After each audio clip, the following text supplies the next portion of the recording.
At Citi Field in New York, the New York Mets play the Arizona Diamondbacks. New York Mets baseball on SNY is brought to you by Papa John's. Get a medium 2-topping pizza and 2 sides for just $5.99 each when you choose Mets at papajohns.com with promo code NYM. By Hyundai, get a great deal more than a great deal on all new Hyundai vehicles. See your Hyundai dealer today. And by Geico, the #1 insurer in the New York market.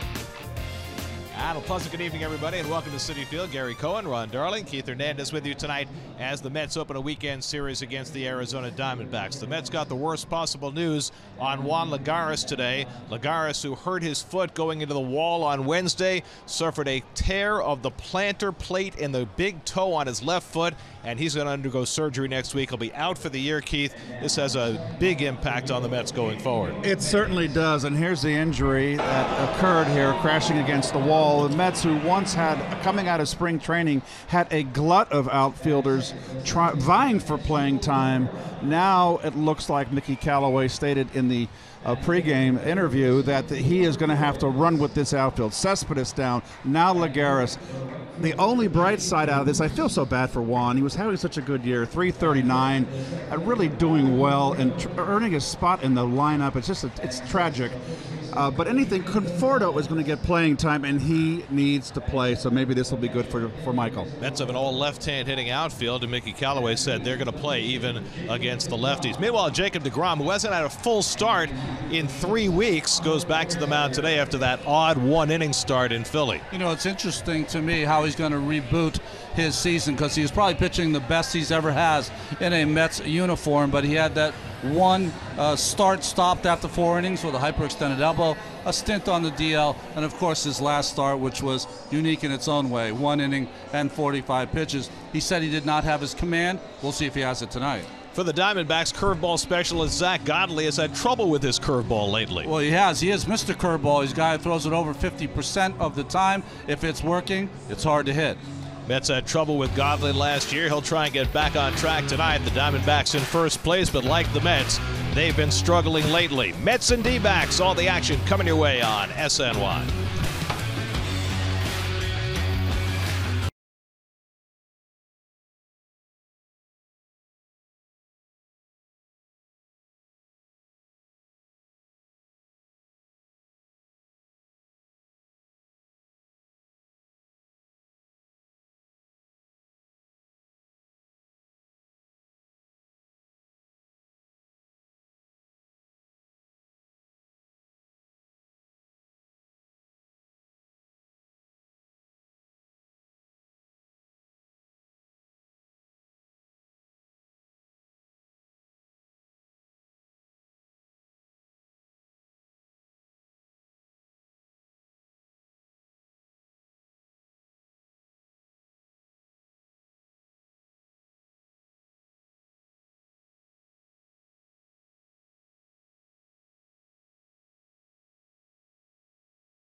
Lottery, and you can win cash if a Mets player hits a home run off the New York Lottery sign. Current bullpen jackpot is $105,000. Go to sny.tv/New York Lottery to enter. You can now save $15 on tickets this homestand through May 23rd at Citi Field. Tickets are available in select seating areas on a first-come, first-served basis while supplies last. To purchase tickets, visit Mets.com/runs. SNY's Super Slow Motion is brought to you by your Mercedes-Benz Tri-State dealers. Mercedes-Benz, the best or nothing. Road Ahead presented by Buick. This is the start of a 3-game series. We're on picks tomorrow night and Sunday afternoon. Then the Marlins come in for 3 starting on Monday. We're going to be outdoors on Monday if the weather's nice enough. And then the Mets go to Milwaukee for 4 and Atlanta for 4 on the next road trip starting Thursday. Programs. Get your programs. Can't tell the players without a scorecard. Mets and D-backs first pitch coming up.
Tonight, something he's been doing quite a bit of over the last few days since his book dropped earlier this week. How many books do you think you've signed so far? I signed in Northvale, New Jersey, over 700.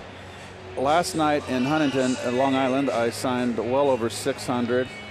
I signed 100 today, but the main big push is over. That was a tough 4 days. Oh man!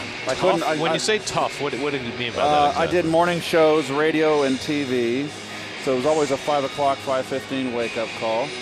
And the days didn't end till 7. One day didn't end till 10. Did you find yourself trying to find new ways to talk about your book? That's the hardest part I found. Well, Ron, I would love to answer that question, but Gary has to do the lineup. Okay. And they're brought to you by Hyundai. Jake Lamb just off the disabled list after missing 39 games with a shoulder injury. Paul Goldschmidt, perennial MVP candidate, struggling more than he ever has in his career. The Diamondbacks have had trouble scoring runs. Jake deGrom will try and take advantage of that as David Peralta leads off.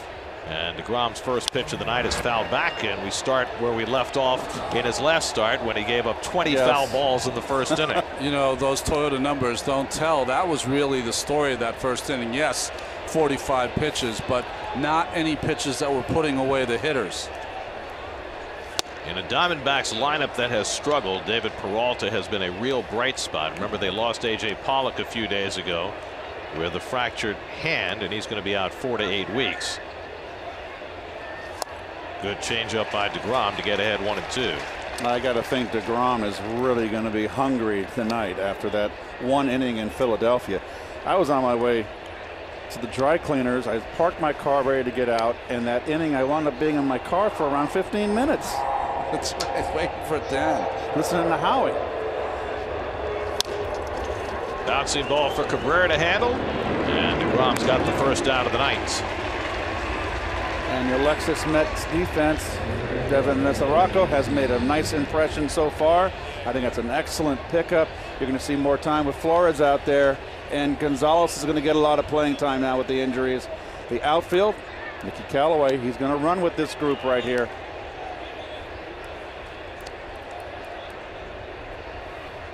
deGrom started the night with a stretch of 19 1/3 consecutive scoreless innings. He faces Steven Souza with 1 out, and he takes low for ball 1. The longest scoreless streak of deGrom's career is 20 innings. So if he can get through this first inning unscathed, he would have a new personal best. Souza's season got a late start because of injury. He was out with a pec strain until the 3rd of May, and he's had just 39 at bats. He had only a brief rehab stint before coming back, as has the guy on deck, Jake Lamb. He was out for 6 weeks, only 3 games on rehab, so they are just desperate to try and find some offense. Well, these are 2 big bats too, especially Lamb. Drove in over 100 last year. And Souza takes a fastball for a strike at 97. The Mets and Diamondbacks in the month of May are the 2 lowest scoring teams in Major League Baseball. Yet the Diamondbacks, because they pitch so well, still sit atop the National League West. Just off the corner with a 98-mile-an-hour fastball, 2-2. Souza picked up in the deal that sent Brandon Drury to the Yankees, 3-way deal with. That's in there. Strike 3 called. Got him looking at the slider, and deGrom has his first strikeout of the night. And this one going more efficiently than his last first inning. Well, the key for that at bat, he threw a fastball in for a strike, and after that, he owned the outside corner. Just missed with a fastball and right on the corner with a slider. So 2 out and nobody on, and now Jake Lamb, who last played in a big league game on the 2nd of April. He suffered an injury to his left shoulder while he was on rehab. He had some elbow problems, so now 6 weeks later, the big left-handed bat in the Diamondbacks lineup is back. Well, he's hit 29 and 30 home runs the last 2 seasons. Kind of had a breakout. You're a lifetime 250 hitter in the major leagues. 30 homers, 105 RBIs last year for Lamb. And he takes the changeup away, a ball and a strike. With deGrom, this is just the opposite of Philadelphia. He's got great stuff coming out of the gate. Walked the first 3 hitters in Philly and somehow found his way through that 45-pitch inning without allowing a run. That was pretty extraordinary. And now he's ahead on Lamb, 1-2. Double up on the changeup away, maybe fastball in and up here. Only the 2nd time Jake has ever started against the Diamondbacks. The first time came back in 2015 in Arizona. He struck out 10 in 7 innings, got a win that day. So he's only faced a few of these guys before, and he strikes out Lamb with a fastball to finish off an impressive first inning. Back-to-back strikeouts for deGrom. Mets come to bat with no score.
the lineup in the number 3 hole against the right-hander today, and the Mets have all their left-handed bats in there as they go up against Zach Godley, who had a really good year for the Diamondbacks last year. He really did, and he got off to a quick start this year. Look at his Land Rover numbers, but 3 home runs given up in his last start against the Nats. We talked about his curveball. He struggled with its command his last couple of starts.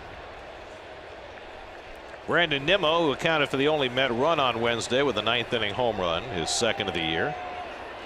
Leads off against Godley. 2 outs in the 9th, wasn't it, Gary? In a blowout game. Then they brought on the ground crew popped out. More diamond dry, yeah. Grounds crew had themselves quite a marathon day on Wednesday. I'll say. All credit to them. Yeah, absolutely. Somehow they were able to keep that field playable for 9 innings. See, Godley has a little, like a slinger almost. Yeah, he slings it. He also falls really hard towards the first base line.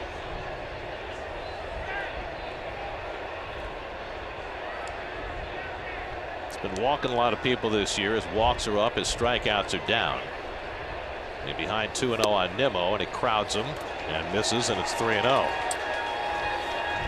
Well, you watch his motion before he gets the sign. He will flip his glove a little bit, but you see the motion, pretty compact. He's a pretty thick kid. And that's high ball 4, and Nimmo is on base. .443 on base percentage start of the night, and he adds to that with a leadoff walk. Well, the Jeep Arizona Diamondback defense. Oh, well, he's a scooper. Very nice. A little double dip, please. Descalzo, the former Cardinal, Lamb back in the lineup. 5th game of the season for him. Dyson in center field replaces A.J. Pollock, who's on the DL again. And that hurts this club. 3 years in a row for Pollock, who is off to a fantastic start. Here's Cabrera, starts the night 5th in the National League in batting at .320. And Godley finally throws a strike. It's a little cutter he likes to face against left-handed hitters. Cabrera 13 doubles, that's 4th in the league, 10th in the league in slugging, just having a magnificent first quarter of the season. There's your curveball. I'm not getting it over. Look how Cabrera sits back on his back leg. You can tell from the center field camera, whatever camera our brilliant director Dan Barr wants to give us. Look how he just sits back on that back leg.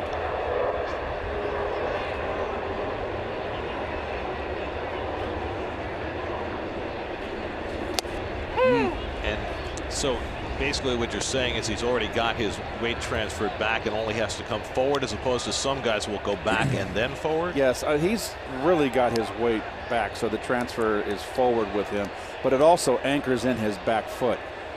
You know, different strokes for different folks.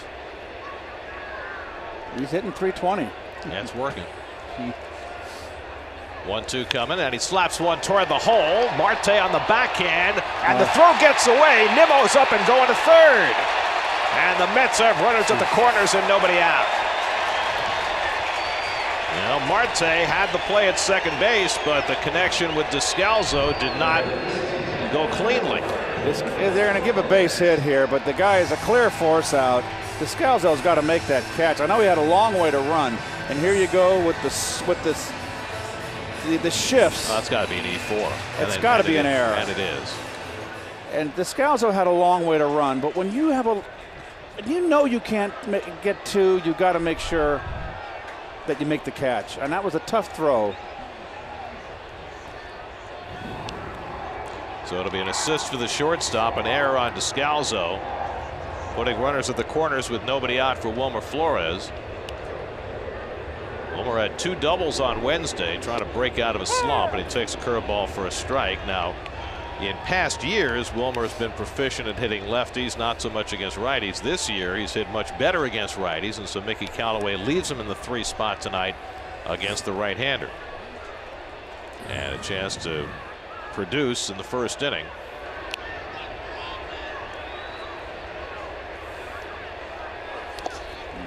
Curveball in the dirt. Avila knocks it down. It's 1-1. Alex Avila, veteran, former Detroit Tiger, traded away by his dad. How often does that happen? Well, he was acquired by his dad too. Fair enough. Give it a chip on your shoulder. Make Thanksgiving a little tough. So no, he would just his dad sent him where he knew he was going to play every day. 1-1 to Wilmer, and he pokes one foul, cutter, and it's 1-2. You know, Keith, you made a good point about not only that Descalso was so far in the shift he couldn't get there to account for a bad throw. Marte made a nice play, but also Godley threw a fastball running away.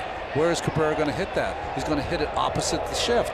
So that made it a tough play from Marte. All around it was weird. I've seen a lot of situations this year with the shift that's caused problems. Mets had one the other day where they were fortunate to get a force at second because Cabrera overlapped with Rosario and they got themselves a close call at second base. But anytime you play those shifts, it's going to mess up the double play chances. I'm almost thinking you can give the shortstop the air here. Look at Descalso on the right. Look how far he's got to go. And this throw is not a great throw, and that's a tough chance only because Descalso had so far to run and he's off balance and he can't recover for the bad throw. I would give that an E6. 2-2 to Flores, and the breaking ball in the dirt, 3-2. The other thing about that, remember, is that Descalso's been playing third base almost every day. With Lamb out, now going back to second. It's his first chance at second base since going back. And by the way, 5 out of 6 breaking balls from Godley. Only 1 has he gotten over. The other 5 have been in the dirt, missing badly. Don't be surprised. He'll keep throwing it too. Cabrera at first, 3-2, nobody out. Nimmo at third. Cabrera not running, and Wilmer sucks one deep but foul. Right next to the Porsche grill. Right next to all those championship pennants. Yeah. Nice place to get a souvenir. There you go. That's right.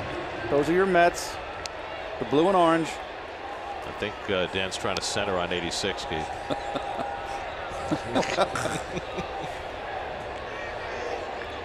I think there should be something in 69 and in 86 in those pennants.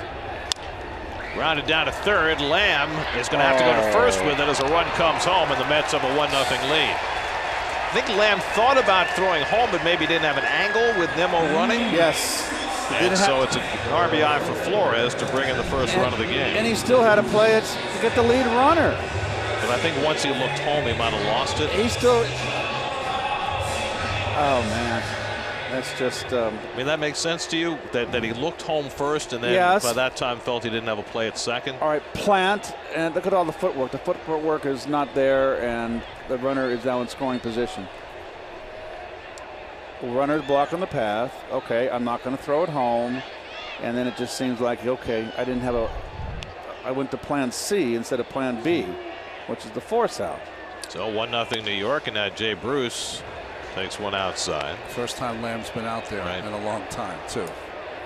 I mean, it would figure, right? Right. Lamb, who hasn't played in a month and a half, gets a tough chance on his first one. Descalso has been playing on the other side of the diamond, gets a tough chance on his first one. Sometimes that's what happens when people get moved around. Jay is just 1 for his last 13, looking to pick up Cabrera from second, and goes after the curveball and misses. 1-1. And Jay yet to get untracked this year. Hitting at 230, 3 home runs. Wherever we are, it's cold and it's May 18th, Gare. Wind blowing in, 62 degrees at game time. Not a comfortable day for the middle of May, but at least there's no rain. At least not yet. Off-speed pitch by Godley, and he gets ahead 1-2. So he's going to plan D there. Guy who doesn't throw very many changeups. In trouble in the first inning, a walk and an error, helping to create a run. Michael Conforto hitting 5th in the order. He's on deck.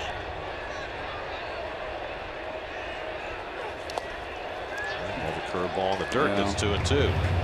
I love it when pitchers don't get the curveball over and they're not even close. Avila should be getting overtime pay for this first inning, and having to catch Godley. Zach Godley, 28 years old, breakout season last year. Born and raised in the same hometown, Bamberg, South Carolina, as Mookie Wilson. That's right. And Preston Wilson. He went to the same junior college Mookie went to, Spartanburg Methodist College in South Carolina, before moving on to the University of Tennessee. Foul tipped, and that one caught Avila. Ouch. I thought it got him right in the right quad. Maybe I'm wrong. I think you're right. More up high, tore almost to the hip, and that could have had some bone. Somewhere between the quad and the hip flexor. We're familiar with that area. Ouch. I'm less familiar now. No.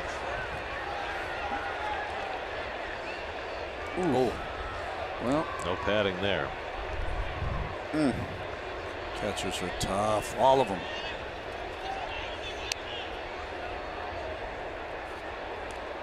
Godley 20 pitches deep in this opening inning.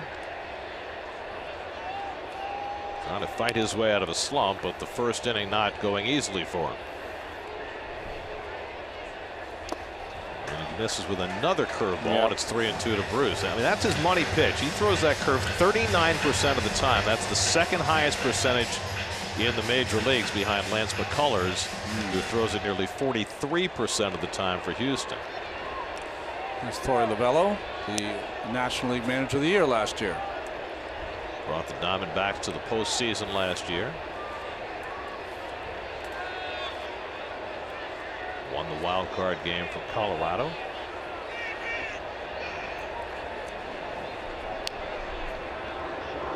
Seventh pitch of the at bat coming to Bruce, and he gets him for the second out. Well, that was another ball right there, so he's still struggling with that curve. It's got good bite. It's a good breaking ball.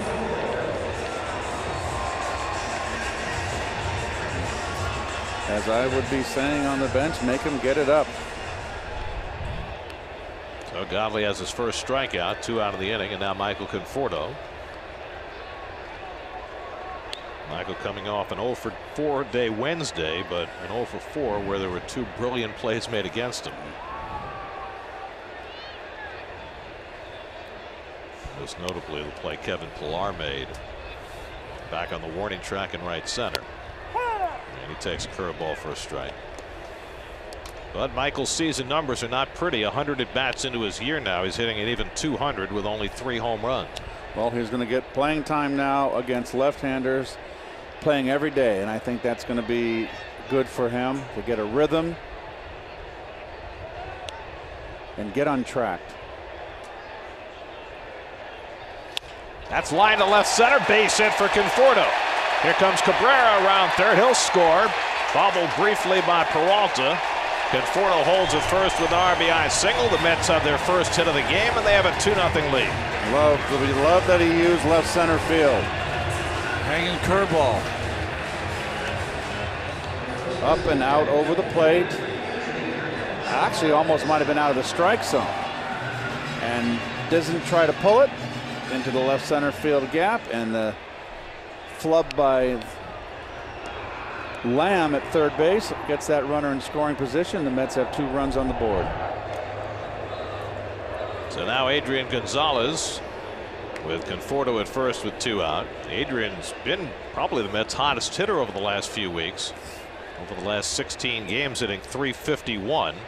But with the Mets facing a spate of lefties, hasn't played much lately. And he takes the fastball outside for ball 1. I was going to say you might think in any other year you'd have a better idea about Godley, but he didn't play a lot last year in Godley's breakout year. He has 8 career at bats against Godley, 1 hit. So they overlap Lamb onto the right side in the shift against Gonzalez. And Godley keeps it away from him, 2-0. Well, it's a bit tough inning for Godley. Well, all the runs in this inning will be unearned, which is small solace to Godley right now, just trying to find his way through.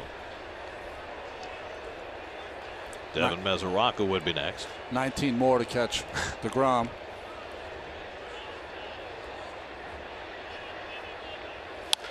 That's toward the middle, but there's Lamb behind the bag. That's a 5-6 fielder's choice to end the inning. But the Mets get a couple of unearned runs for Jacob deGrom. 2-0 after 1.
Customize your experience to catch every moment this season. Get New York Mets home screen icons and features such as the MLB.TV Game of the Day, pitch tracking, in-game highlights, live radio broadcasts, stats, news, and more. Download MLB at Bat today. Paul Goldschmidt has finished in the top 3 in the MVP balloting 3 times. He's not off to that kind of start this year. Going through probably the worst quarter of the season he's ever had. Sorry, Gary. 11 of the 15 pitches that deGrom has thrown have been 95 plus. If you talk to the people who follow this team, they say he has been having a hard time catching up to the good fastball. Goldschmidt, 55 strikeouts in his first 154 at bats, second most in the league. He has been one of the best players in the league for the last half dozen seasons. He certainly has. 300 RBI seasons. Last year was 120. And you can just see by the body language and look in his eye. He's searching. And he takes the fastball for strike 3 called. 3 straight strikeouts for deGrom as Goldschmidt's woes continue. 1 out in the second. Just the fastball away, darted on that outside corner. When deGrom first came up, that was his pitch. Own that outside corner. You notice Goldschmidt's fanny flying out there? Yeah. So 1 out now. Daniel Descalso has had himself a nice offensive start to the season. deGrom blows one by him. Watch the butt fly out, which means, oops, I'm worried in. That fastball in, and he can tell he's off. Explain to me, why does that indicate that to you? How does that work? I think you start out quick. There was no deception in that pitch. It was a straight gas attack away. So when you do that, he's not picking the ball up. He's lost up there. Scalzo pops one a mile high, and Herrera comes in to track it. 2 out.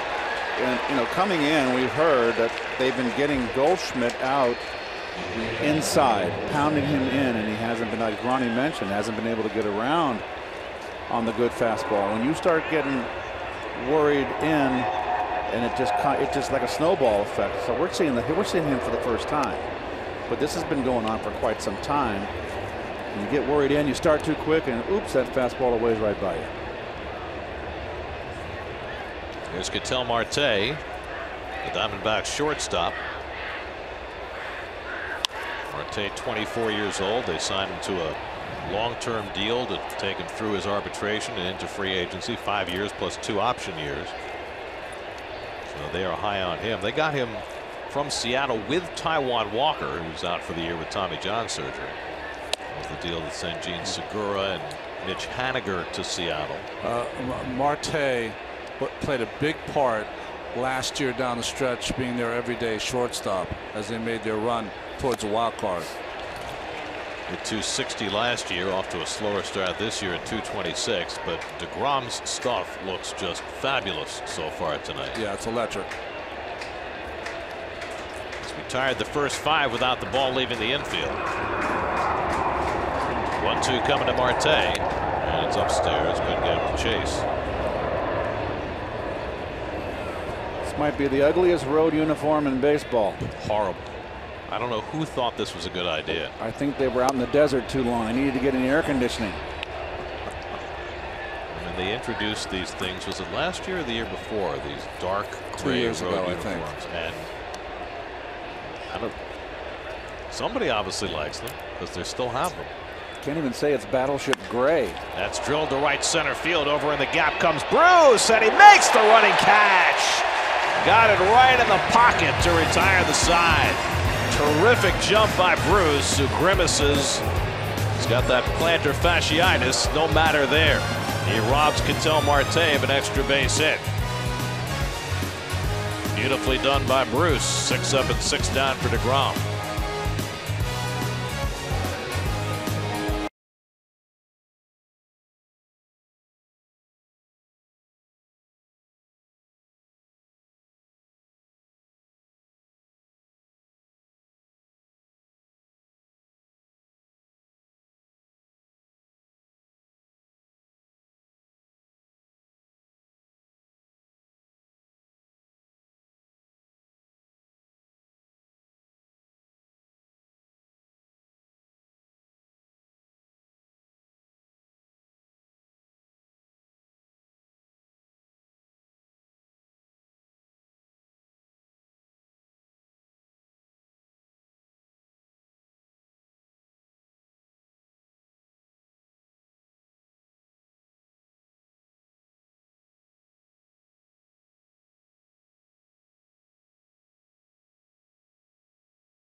Mets up 2-0. Couple of unearned runs against Zach Godley in the first.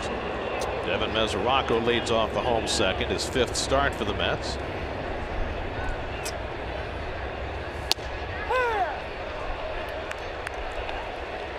Mesoraco's last start was Tuesday night, his first home game as a Met, and he got on base 5 times and hit a 2-run homer to boot. I just think this is a terrific pickup if he can stay healthy.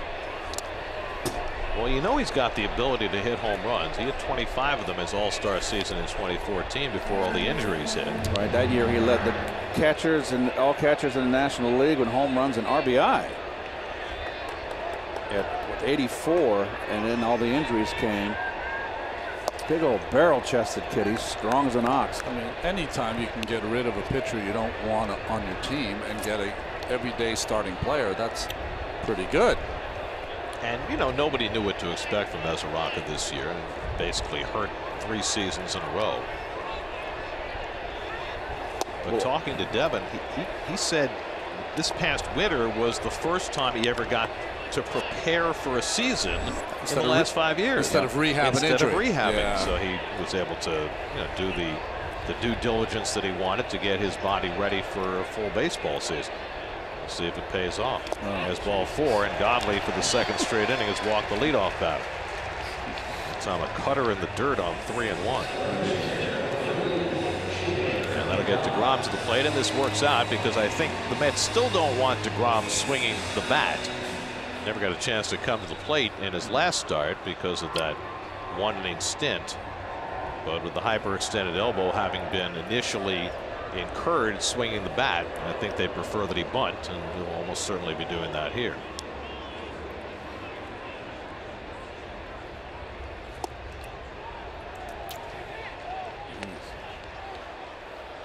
Jake has 2 hits and 2 sacrifices this year.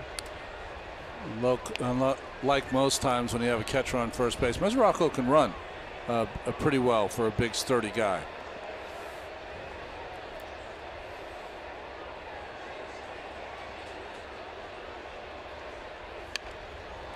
Lamb was charging hard. He's right there, and he gets the force at second. Well, Lamb was able to sell out to the bunt. I'm sure that the Diamondbacks know as well as we do that the Mets don't want deGrom to swing. It's not that terrible a bunt, too much on it, but not many times that we have 5-6 in the scorecard twice already.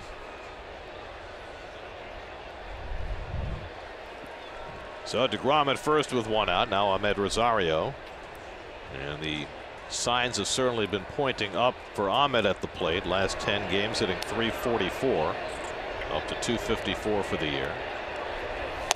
And he takes a fastball for a strike.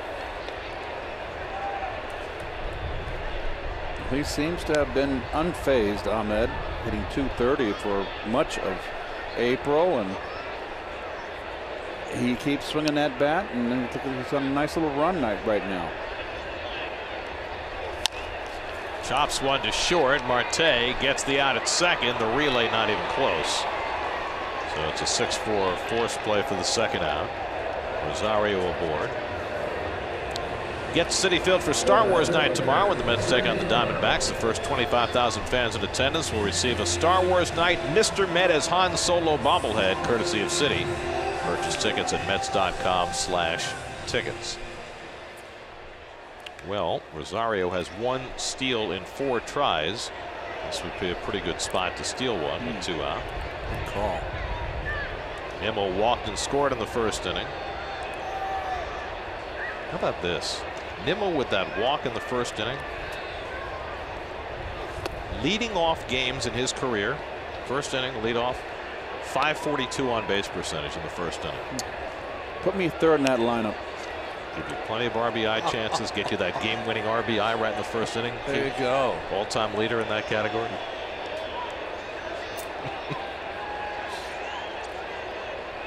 Rosario leaning but not going, and Nimmo pulls one foul. Oh, right. Nice move. What you have to do here if you're Rosario and if he can peek in at the catcher, if he calls that breaking ball, that's the best one to run on because he hasn't thrown it for a strike. It's usually in the dirt. It's going to be very difficult for Avila to throw. That's why the catchers keep their knees as close together as possible when they give the sign. So look how he brings them together. So you can't peek around and pick off the signs. It's a better curveball by Godley, and it's 1-2. Not a strike, Gary. Good one, though. Tempting, right? Yes. But your focus has got to be right now. What you've seen is that get that curve, make him get that curveball up. But boy, he really falls to the first base side when he follows through. Yeah, yes, wow. he does.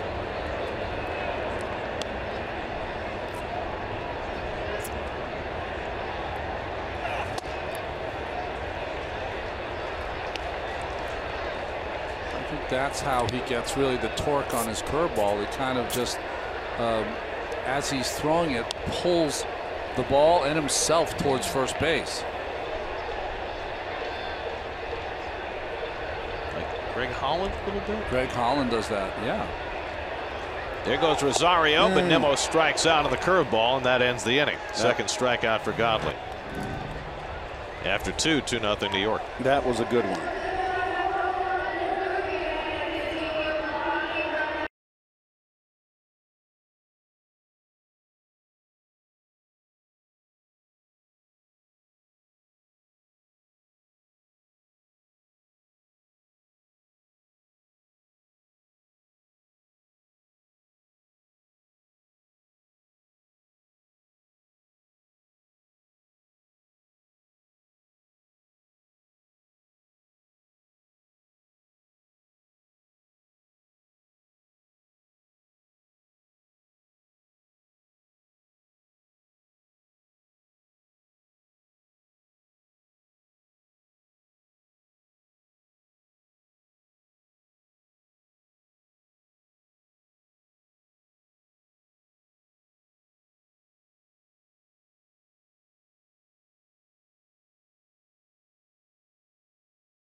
Third inning, Jacob deGrom's retired the first 6, has now thrown 21 1/3 consecutive scoreless innings, longest by a Mets pitcher since Bartolo Colon's 31-inning streak in 2015.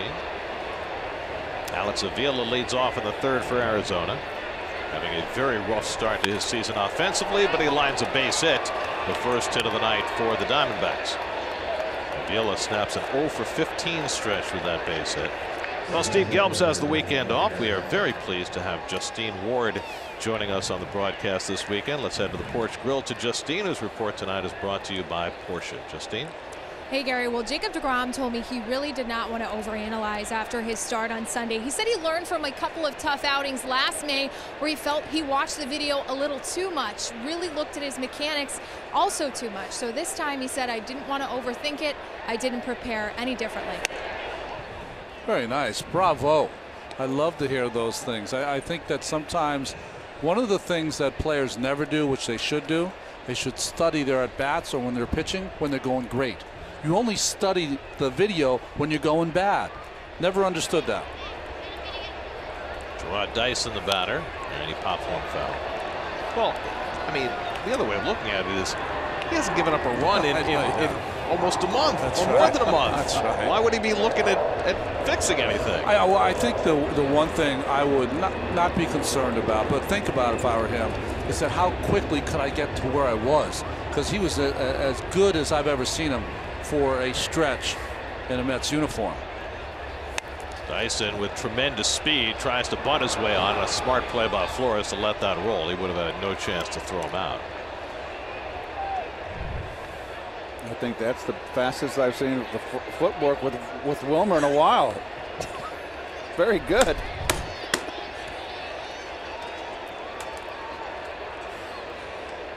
Very wise to let that ball go foul.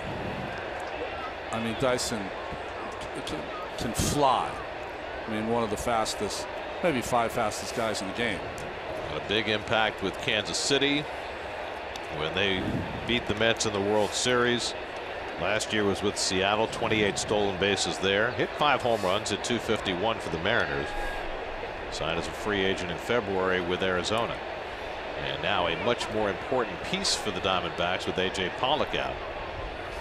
They figure that Dyson and Chris Owings are probably going to share center field while Pollock is on the sidelines. He's a terrific defender as well with all that speed. Yeah, great defender, a good guy to have on your team. It can help you late in games if you need a leadoff hitter. By the way, he's 33. Yeah. You never know it from the way he runs. 1-2. Slowly hit. Only chance for the play at first, and they get Dyson as Avila moves up to second, one away. Is the AT&T achieving more stat? That stat is that in 115 starts, deGrom has a 2.90 ERA. 48 and 32. 20 times he's had the lead when he's left the game and got a no decision. Well, how about this? 115 major league starts. 51 of the 115 he's allowed no runs or 1 run. That's the best in history through 115 starts. Zach Godley up to swing the bat, and he takes a cut of the fastball. Now, of course, the caveat is that, you know, for most of history, starting pitchers are averaging more innings per start. Nonetheless.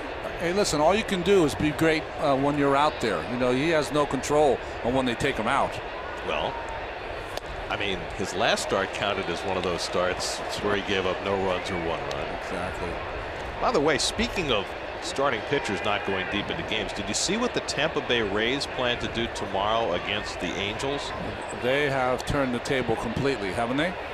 They started out the year with 4 or 3 pitchers in their starting rotation and getting multiple innings out of the bullpen. What they're going to do tomorrow, they're going to start Sergio Romo, who's never started a game in his major league career, to try and get the right-hand hitters out early and then bring in their scheduled starter, who's a lefty, after Romo's done with Trout and Pujols at the top of the order. Jeez. At least that's the plan. Godley pops it up, and Gonzalez near the bag to get it. 2 out. What's the left-handed starter going to do when he has to face Trout the second time around? Call the police? Call the firefighters? What's he going to do then? Take him out. I mean, what a mockery of the game. It's just it's ridiculous. Well, we were talking the other day about this book that came out in the 50s called Percentage Baseball, which advocated putting your best hitter first, your next best hitter second, et cetera, so that your better hitters get the most plate appearances over the course of the season. That same book recommended that you take your quote-unquote starting pitchers and not start them. Start a relief pitcher, pitch him for 2 innings, pitch your starter for the middle 5, and then another reliever for the last 2. You know, in 1993, the Oakland A's are struggling. They got rid of just about everyone after 92 when they went within 1 game of going to the World Series. And they did that experiment. They would pitch the relievers the first 4 innings, pitch relievers the first 4 innings, and then bring the starter in the 5th so he could factor in the decision. It didn't work.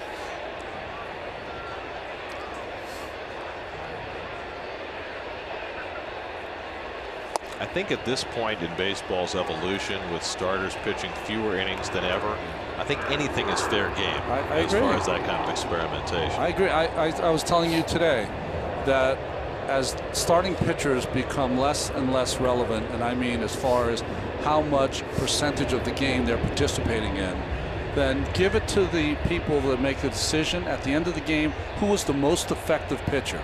He gets the win. Forget about the 5 innings. 2-1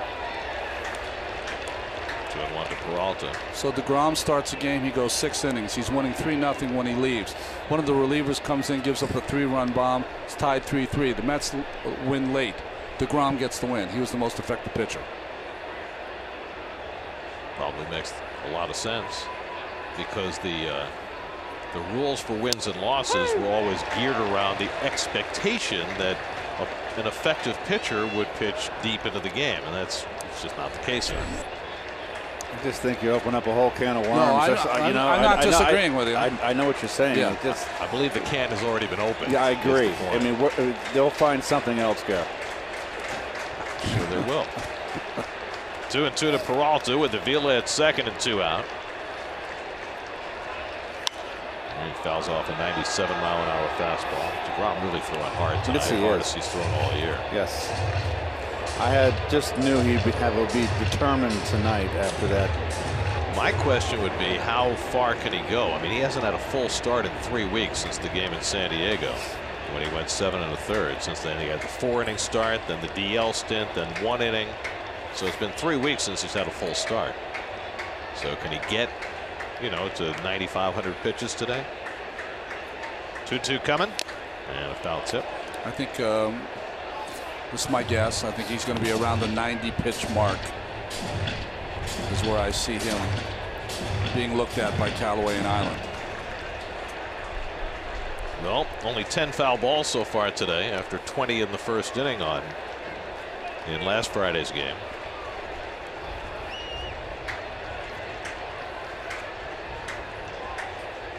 Peralta grounded out to second base his first time up. 7th pitch of the at-bat coming from deGrom. And he got him with the off-speed pitch to retire the side. 5 strikeouts for deGrom in the first 3 innings. A hit and 1 left. Still 2-0 New York.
This year's Dream Day recipient Danny Hill, who was diagnosed with bone cancer in 2014, received an experience of a lifetime when he visited City Field. He got a one-on-one lesson from Mets bullpen coach Ricky Bonas and the chance to tour the clubhouse, where he had the opportunity to chat with Noah Syndergaard, Brandon Nimmo, and Robert Gazelman.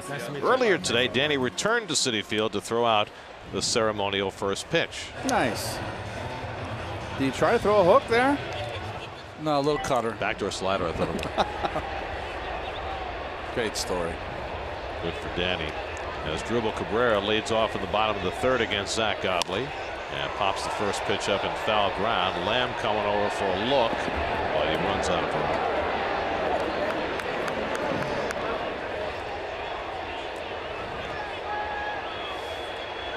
What's it feel like, Keith? First game you come back from a long stint on the disabled list and you go out there, you're an everyday player, you're trying to get back adjusted again like Jake Lamb is tonight. I've seen a lot of guys that have been hurt for a long time and come back like a house on fire right from the get-go. When I got hurt that first time, Ron, I came back after that pulled hamstring, and I hit the home run off of Dave Rucker in Pittsburgh, remember? Right. Beat him, and Davey gave me the 3-0 hit sign. My first at bat, I hit a double down the right field line. Because you're fresh. I guess you've had a chance to rest your mind. Now, Lou Brock always told me, don't worry about your swing. Your swing's your swing. That's what you've been doing your whole life. Slumps aren't mechanical, Keith. It's mental fatigue. So, when you have that time off on the if you're on a 10-day DL, it gets you away and clears your head. What about just being out in the field and getting adjusted to the speed of the game again? You're asking the wrong guy, Gary. That was easy for me. I guess that answers the question right there. I asked the right guy. I didn't have to throw across the diamond. I had to get the catches. So the speed of the game, I'm not there fielding a ground ball and throwing a runner out at first base. I was always just going to the bag and catching. Of course, now they have rehab assignments for guys to come back. But Lamb played 3 games on rehab after missing nearly 7 weeks. Well, he knew his team needed an offensive jolt, so probably came back more prematurely than he would if the team was styling like they were earlier in the year. 2-2 to Cabrera with Flores and Bruce to follow in the bottom of the 3rd. And that one skips into his dribble, and it's 3-2. And Avila continues to have to fight with Godley's curveball. Boy, oh boy. Zach, you're killing me back here. Let's go.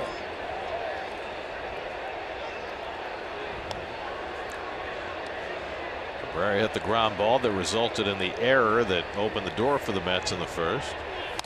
This time he hits a ground ball down to 1st, and Goldschmidt, the Gold Glover, throws him out. 1 away.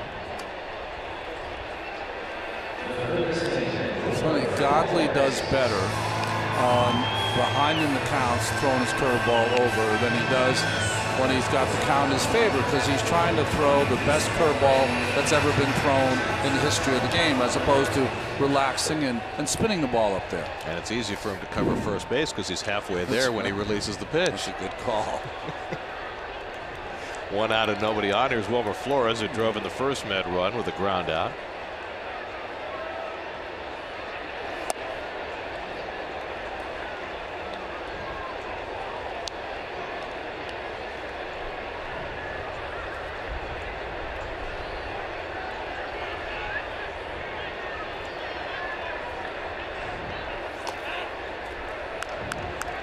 If things had worked out differently for Zach Godley, he could have been a Met.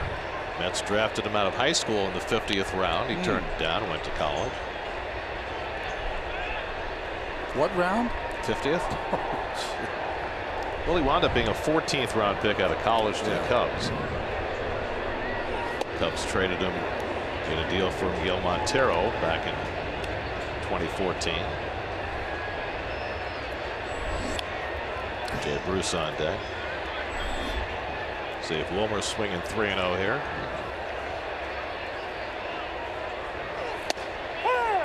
Finds the corner, 3-1.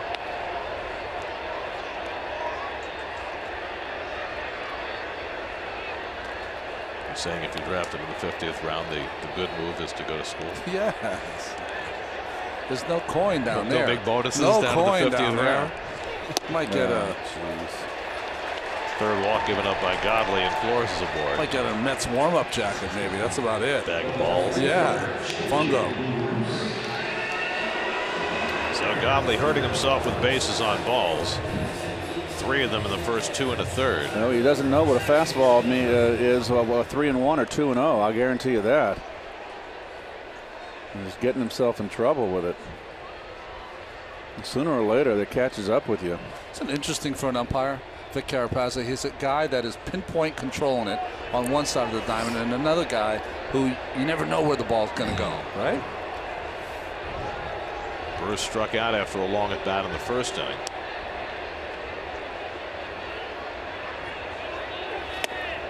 Missed the news earlier. Juan Lagares out for the season after suffering a tear in the plantar plate in his left big toe after contacting the wall, making a catch on Wednesday, which leaves the Mets with an all left-hand batting starting outfield with Cespedes out as well.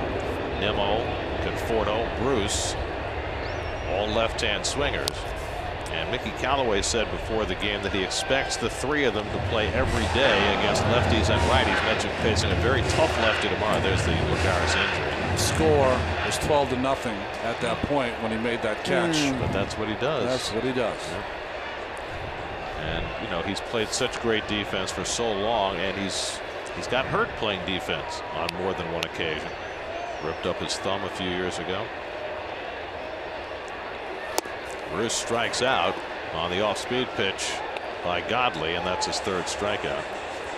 So the Mets really don't have much in terms of backup outfielders. There's that last changeup. Good change.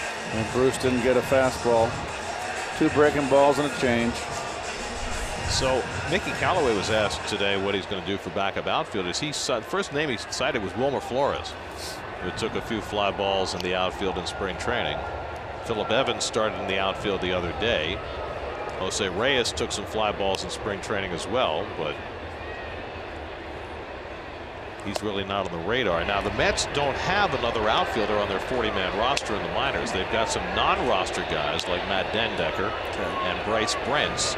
Brentz has the advantage of being a right-hand batter. And, you know, in an all left-hand batting outfield, maybe he'll get some consideration. Guy who played some big league time for the Red Sox. But it'll be interesting to see what the Mets do over the next few days. They replaced Lagares on the roster with Jerry Blevins coming back from paternity leave, and congratulations to Jerry and his wife Whitney on the birth of Ellis Lane Blevins. Nice name. Nice, better picture. Picture with the bow tie, which is Jerry's thing. Jerry, you're the man. That was great. But right now the Mets are playing a position player short, 4 men on the bench. Conforto lines one into left for a base hit. Conforto 2 for 2 going the other way both times, and the Mets have 2 men on.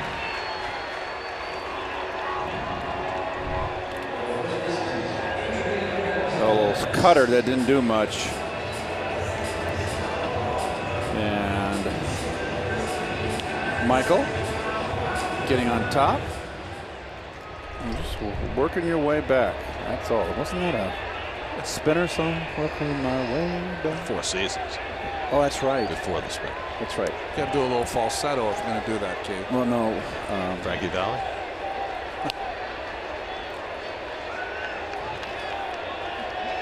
Two out and 2 on for Adrian Gonzalez, who grounded into a fielder's choice his first time up.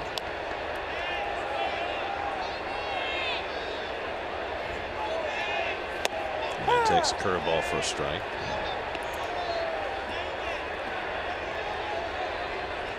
.60 pitches inside of 3 innings now for Godley, who threw 103 in his last start and 6 1/3 against Washington. He gave up 3 home runs in that game, which is unusual for him.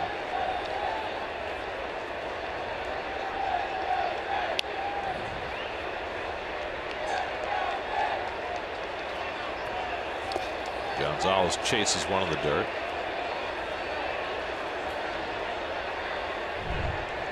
The first hit from an overview here. The pitch away is the pitch that you are going to hit deeper in the box. And that one was more down the middle. He got beat, but he stayed level. See, if he had dipped his back shoulder, it would have been a little lazy fly ball to left field.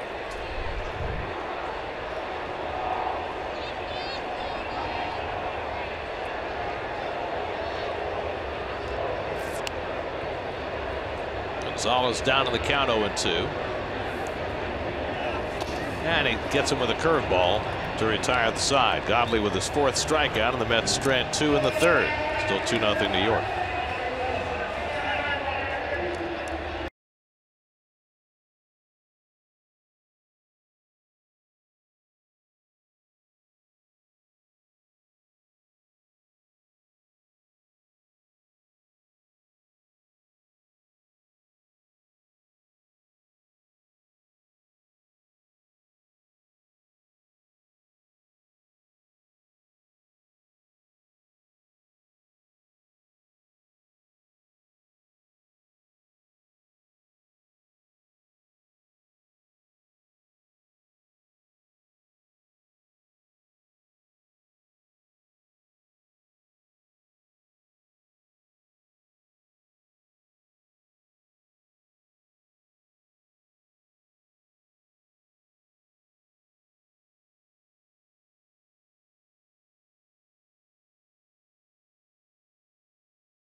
Fourth inning, Jacob deGrom keeps adding to his scoreless streak. It's now at 22 1/3.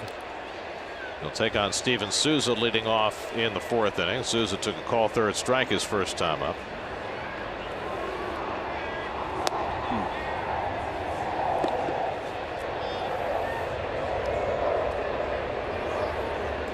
Two for 33 against right-handers, Souza. Ouch. He's an offensive player whose first big play ever in the major leagues was a catch in left field as a Nat for the Jordan Zimmerman no-hitter for the last out. The Nats traded him in the deal where they got Trey Turner in a three-way trade. Souza wound up in Tampa Bay, where he hit 30 home runs last year.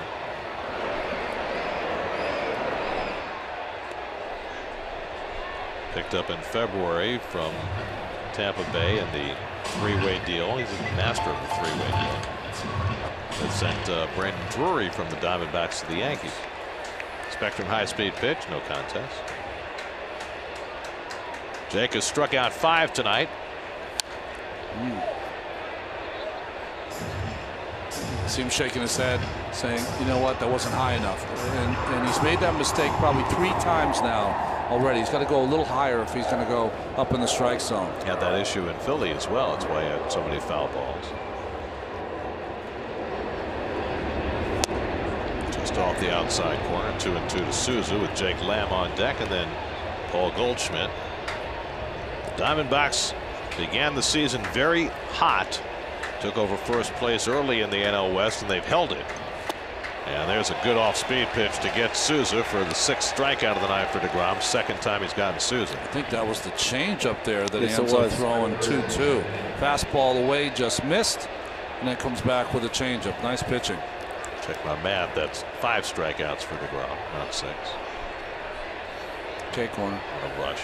That's not like you, Gary. K corner, Gary. Stay with it. Are they in the right spot? Yeah. That's really all that matters. Here's Lamb, who struck out his first time up. Takes a slider for a strike. So second time to the lineup now. deGrom to a first pitch slider to Souza. Just missed. First pitch slider to Lamb. First strike. Oh, oh, oh, oh. You're not going to catch up to that one. Especially after 6 weeks away. I suggest that you look down in the strike zone and leave that one alone. That is a tough one to hit. And just totally beat him. Broke down his swing.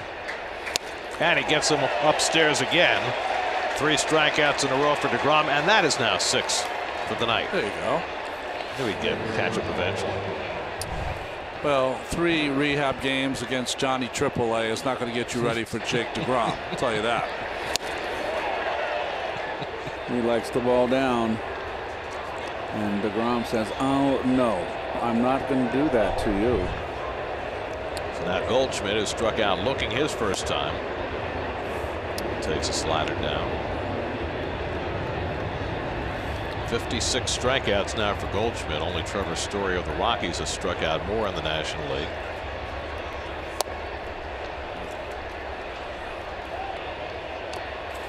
Goldschmidt has always been kind of a robotic kind of hitter.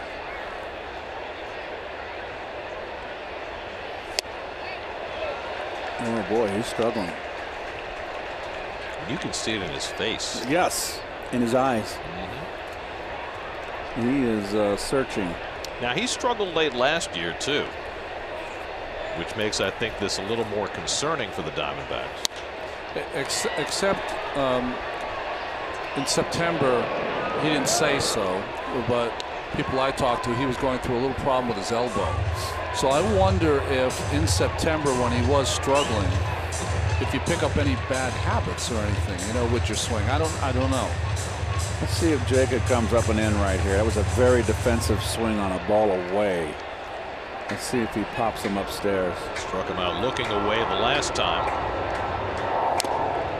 This time Goldschmidt just got a piece to stay alive. That was a little better swing by Goldschmidt, though. That wasn't more on time.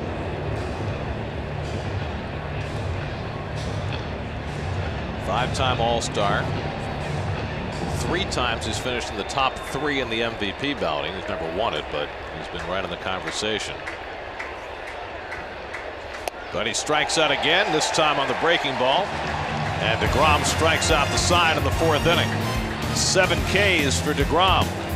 Struggles continue for Goldschmidt. 2-0 Mets in the 4th.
Alex Avila, the Diamondbacks catcher. Well, you know, he's an older catcher, but he is so good at blocking that baseball. Takes the glove out of it, and on those first 2, had to backhand that one, but has really tried to center the ball for the most part from a guy who has been all over the place. A guy who's had to do very little blocking of the ball tonight. Devin Mesoraco leads off for the Mets. That's how pinpoint Jacob deGrom has been early in this game. Hialeah. Mesoraco walked his first time up. I think 3 walks for Zach Godley in the first 3 innings. We tend to forget about Avila. He was one of the best catchers in the American League for 2, 3, 4 years before he had a couple concussions. Even last year he had a really good offensive year, but has not gotten off to a good start this year. Diamondbacks are carrying 3 catchers, which I think is fairly odd. They've got the veteran Jeff Mathis and the former Yankee John Ryan Murphy on the active roster behind Avila. Mesoraco lifts one out to left center. And Peralta is there to put it away, 1 out. He knows he missed the pitch. He missed that one. Watch his reaction, folks. Right on it, just got under. Well, he takes a full swing like Piazza. Wraps that back around his shoulder blades on the follow through. Fast bat. deGrom, and we'll see whether he's allowed to swing the bat. He's wearing that big guard that is supposed to prevent hyperextension. But whether they're going to allow him to swing or not, we're still not fully certain. Mets have been asking their pitchers to wear this brace, especially the ones who have their pitching arm facing, and clearly he's not being allowed to swing. Yeah, that's the money maker. I wouldn't swing either for a couple of starts.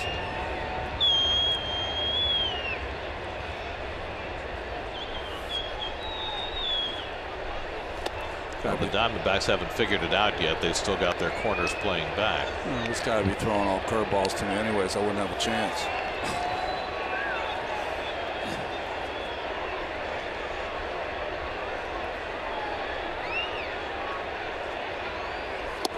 And Jake forced to take strike 3 called on the curveball from Godley.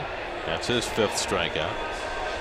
Watch SNY Mets games on the go on any device with live streaming presented by Verizon. Just visit SNY.TV or download the NBC Sports app today for live streaming coverage of every SNY Mets game. So Godley with a chance for his first 1-2-3 inning of the night as he faces Ahmed Rosario.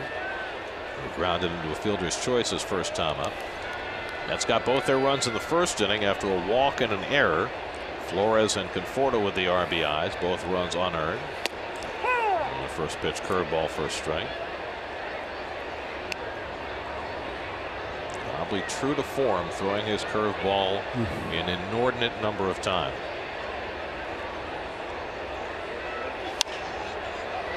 Popped up. Descalso on the outfield rim. Hooks it away, and that retires the side. 1-2-3 inning for Godley after 4, 2-0 New York.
Jacob deGrom, having struck out his last 4 batters, will take on Daniel Descalso leading off in the 5th.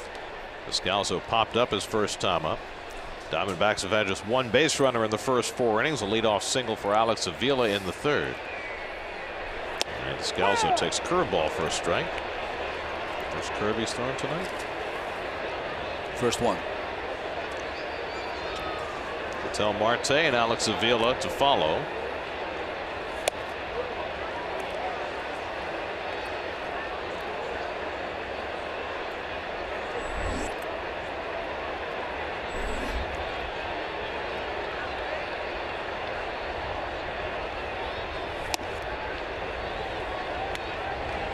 Descalso.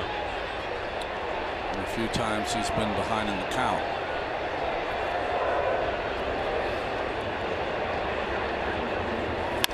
Back up the middle, and Descalso's got a base hit. Threw them all breaking balls in that at bat.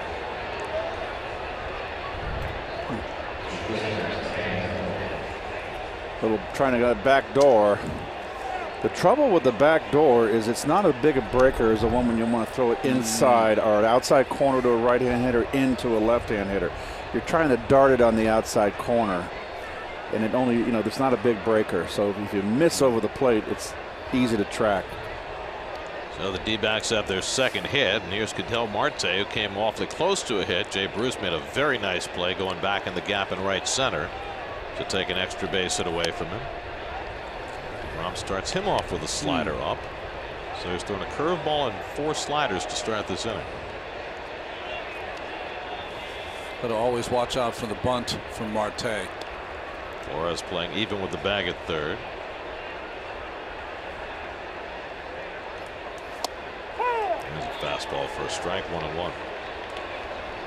Well, this is the part of the game where you start to wonder just how far Jay can go.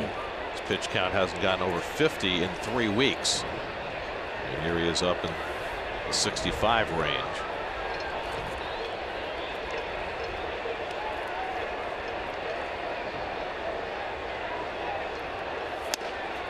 And this is upstairs, 2-1. I think this is one of those starts that if you're Mickey Callaway and Dave Allen, you really have to put the eyeball test on him. As soon as you see that he could be struggling a little, you make sure that you have someone ready to go in case you have to make a quicker hook than you'd like. You know, this is not like viewing Jacob deGrom a month ago.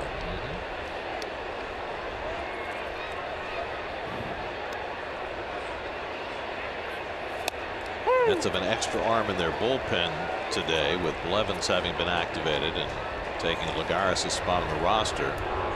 Mets have also had a lot of off days, so the bullpen is very well rested. The flip side to that is today begins a stretch where the Mets are playing 18 games in 17 days. No off days coming up. Changeup misses badly, and now it's 3-2 to Marte. And deGrom looks a little out of sync in this inning. Yeah, he's really consciously, he or Mesoraco or both have decided to throw a lot of breaking balls in the last couple of innings, and he's kind of lost that good fastball. Descalzo at first and nobody out. 3-2 to Marte with Avila on deck. And he struck him out. Came inside for his 8th strikeout of the night. Did he ever come inside? Goodness, he's had some zip. That's just tying people up. That had a little cutting action too on it. It's an overmatch right there. That's some zippity doodah right there. Zippity A.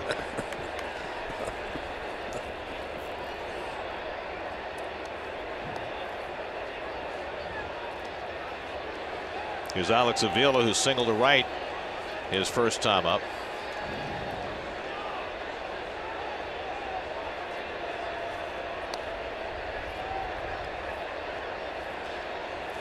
And a curveball had him fooled. 0-1. A good counter. Remember, Avila had the base hit on the first pitch fastball in his first at bat. Avila is a good offensive player. Last year, his year split between the Tigers and the Cubs, he had a .387 on base percentage. He throws a lot of walks. Hit 14 home runs last year. Just has had a rough go early this season. Mesoraco setting up inside. And that comes in and hits his bat, a foul ball. And it's 0-2.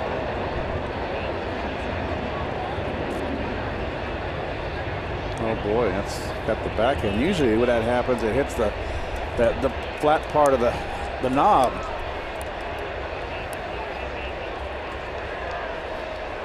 Came close to being catcher's interference, by the way.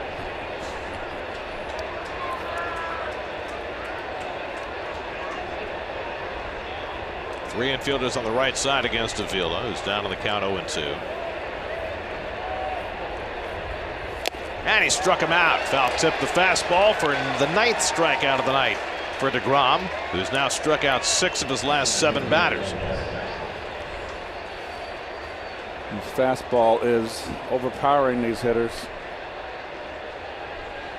Which made it so odd that he went so soft to start this inning, right? Well, you know, sometimes I think you start to think if the second or third time through the lineup you want to change it up a little. But when you got the zip on the fastball he's got tonight, everything should come off that. Now Gerard Dyson, who grounded out to second base his first time. So he fouls one back. So Ron, when you threw your splitter in like a similar inning like this, yeah, and you couldn't get it over, and didn't you? And you had your good stuff. Okay. I haven't got that pitch. Here you go. Yeah. I'm going to bring it. Well, especially down the bottom of the order. You know, you get mad at yourself. You're like, what am I doing out here? Let's go. Let's play some hardball for a couple of batters, and then we'll go back to it. Oh boy. Dyson overmatched upstairs, and it's 0-2. Hurt his right hand a little bit on that check swing to Dyson.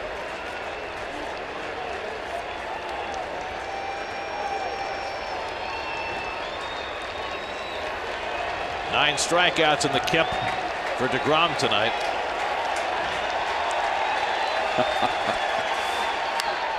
Little flare.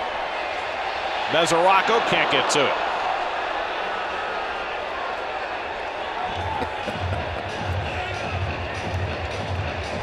Surprised Wilmer never really made a move from third base toward that ball, did he? Well, I just think he's playing off the line. It's he didn't think he judged the angle. I guess he felt he wasn't getting there, and I think he's right. Yeah, he's right.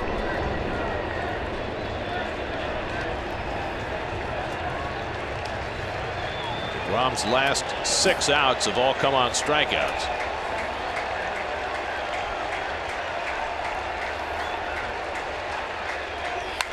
Line right field, base hit for Dyson.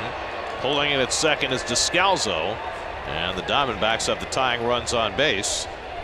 But with the pitcher coming up, It's good at bat by Dyson. I'll say, much like what Marte did in his first at bat, got on top of that high gas. Little tomahawk. well, we haven't seen that much against DeGrom this year, have we? Almost, I mean, I hate to bring it. A lot of our audience will know this name, but it looked like Ralph Garr Yes, up there. it did. That's Didn't a good it? call. Ralph Garr was a great hitter for the Braves in the early 70s. Batting champion in, I think, 1970 or 69, not sure. Now Godley, the pitcher, with a chance to help himself. He's not much of a bat. 6 for 84 in his major league career with 3 RBIs.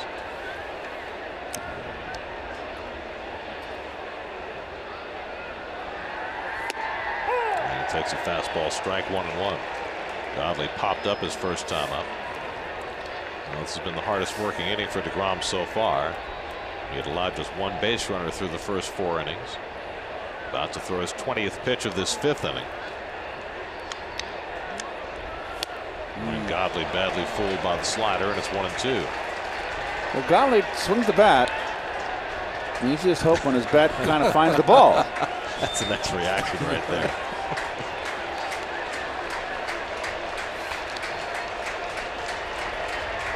One-two coming. Struck him out. 3rd double-digit strikeout game of the year for Jacob deGrom. 10 Ks in 5 innings. 24 1/3 consecutive scoreless. deGrom continues to roll.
This date in baseball history presented by Empire City Casino. 14 years ago today, Randy Johnson became the oldest pitcher at age 40 ever to throw a perfect game. Well, winning 4 Cy Young Awards in a row. I was glad Montreal traded him out real quick to the American League. He threw one over my head on the first game I ever faced him, behind me, and I looked and I went, holy cow. You know who the losing pitcher was in the perfect game he threw against the Braves? Kent Merker. How about Mike Hampton? Oh. Brandon Nimmo up for the 3rd time, takes a curveball for a strike from Godley. I was trying to think of a guy who threw a no-hitter. It was actually Randy's 2nd no-hitter. The first one had come 14 years earlier, 1990, back when he was walking the ballpark. People forget this because Randy developed into a Hall of Fame pitcher, but early in his career, he couldn't get out of his own way. He led the American League in walks 3 years in a row. He walked 152 batters in 1991, 152 walks in 201 innings. Throwing that hard now, too, and that will get a hitter. That'll get you shaking in your boots. But then the walks came down, the strikeouts went up, and that's when he started pitching like a Hall of Famer. He was traded for Langley, right? Mark Langston? Langston, yeah. That was in '89 from Montreal to Seattle. Nimmo tops one. Godley heading in that direction. I'm telling you, no one covers first base better. The guy's halfway there when he releases the pitch. He's got no excuse ever. Look where he is when this ball is struck. He's halfway there. You're right about that. Not many pitchers make that play. The first baseman usually has to make that play. You know, Randy, before he got traded, you know, Mets would always play against the Montreal Expos, and I remember Davey once sent me up there and asked me to bunt against him, and this was early when he was walking everybody, and I stood in back of the box and I kind of put the bat sort of near the plate and took 3 and sat down. I said, you got to be kidding me. Can you imagine if you were a left-hand hitter? Oh, no, I was. He would have pulled a crock. I was afraid in the right-handed batter's box. Well, I mean, the Expos didn't really give him much of a chance. No. He made 10 starts for them over 2 seasons before they decided to go for it in '89 and make the trade for Langston, who was an established big league pitcher. Langston did pretty good. Pretty good stuff.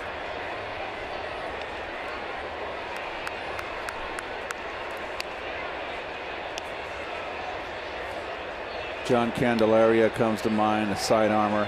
Candelaria came up to the big leagues and was polished. He threw strikes. But he didn't throw as hard as Randy. But he threw hard. Trust me, he threw hard. I got my elbow. Well, there's little calcium deposits on my right elbow, are proof of it. Plus, Candy was so big. People forget how big he was. 6'5", right? Yeah, but, you know, 240, 250, huge. Guerrero flies one out to left center. And Peralta is there. 2 out. Godley settling in, has retired 6 in a row. You know, when you think of lefties who throw hard, probably the left-hand pitcher who threw the hardest was a guy who never made it to the major leagues. Oh, that's right. Steve Dalkowski. Dalkowski of the Orioles, the famous. But they said threw 105 miles an hour. But his control problems were so bad that he never actually threw a pitch in the major league. Yeah, Sports Illustrated did a very extensive story a long time ago about him. It's very rare when they do something about a guy that never had failed, that didn't get to the big leagues. Well, he was a legend. Down the right field line. Souza sliding, can't make the play. It's a foul ball. He just kind of cruised. That's just not knowing where the wind's blowing. Now he's checked out the wall. He didn't really rush. Oh, well, okay. I just thought he had it in 3rd gear too long.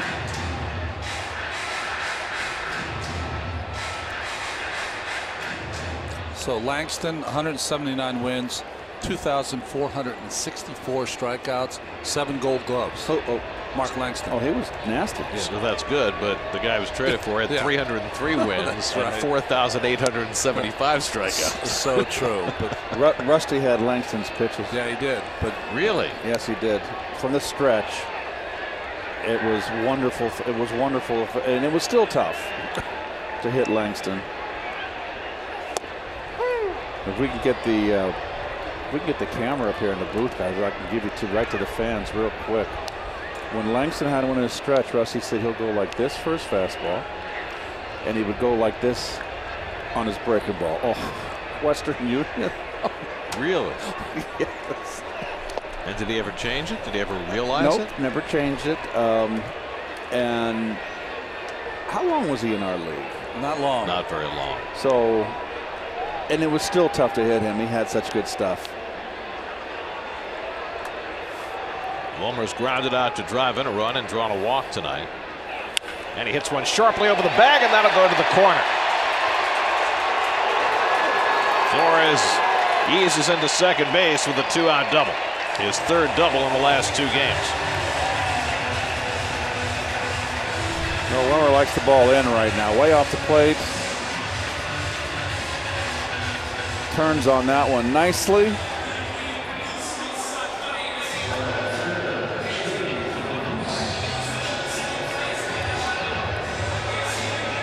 Just the Mets' third hit of the night.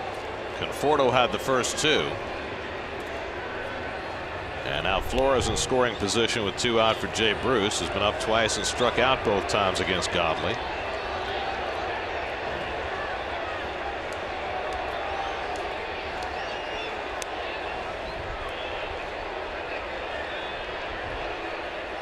Here's an incongruous set of numbers. Jay Bruce is hitting .346 with runners in scoring position, best on the team. He has 14 RBIs.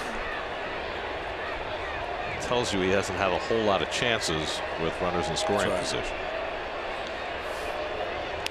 Also tells you he's not hitting a lot of home runs.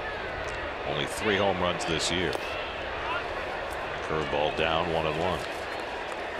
I mean, think about it. At the quarter point in the season, Michael Conforto has 3 home runs. He had 27 last year. Jay Bruce has 3 home runs. He had 36 last year. For the Mets to be successful, they have to get closer to that kind of home run rate that they had last season.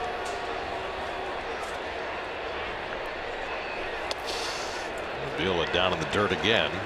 2-1. Cespedes and Frazier on the DL. Frazier was eligible to come off the DL today, but not ready yet. They were hoping maybe he could go out on a rehab assignment sometime this weekend, but that's still up in the air. Is that hamstring a little slower to heal than they had hoped? But you know, that's part of the deal when you have a team of older players. Yeah, they don't heal quite as fast. So they're going to wait till Todd is fully ready before they take any chances with that hamstring. Another curveball in the dirt, and it's 3-1. Boy, Avila needs to get combat pay tonight. No, he needs to be taken to dinner by a Godley. And any bottle of wine he wishes to have. That's right. Places are open in New York, too. He can't get away with it. Big shift on for Jay, as usual. He has been pulling.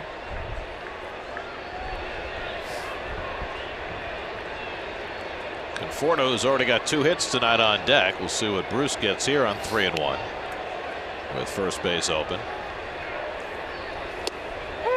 Gets an off-speed pitch for a strike. Curveball. It's pretty much you can bet the house on it. Again, like I said, he throws it much better when he's behind in the count. Up to 90 pitches on the night. Nobody up in the Diamondbacks bullpen. He's already struck Bruce out twice tonight.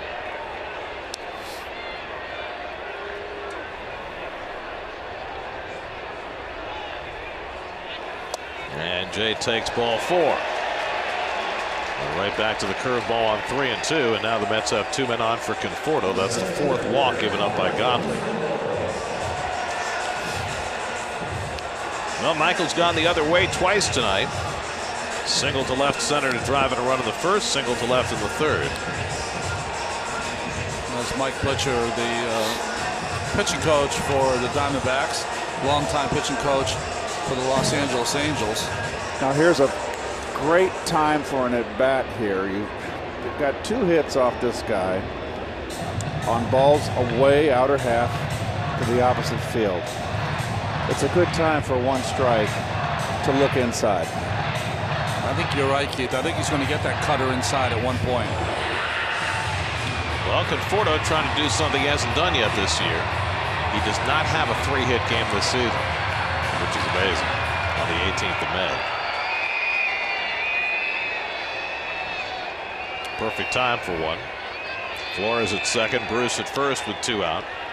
Mets up 2-0 in the 5th.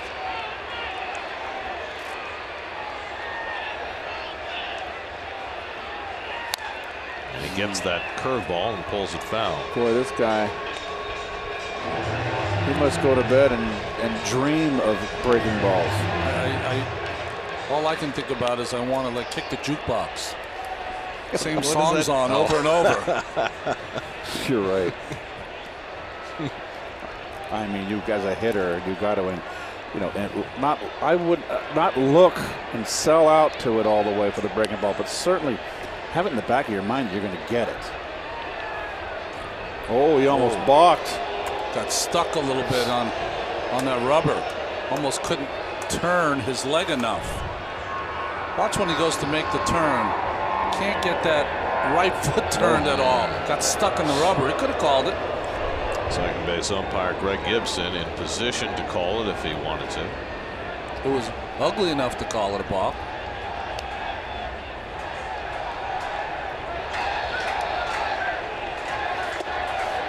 Sells one outside, 1-1.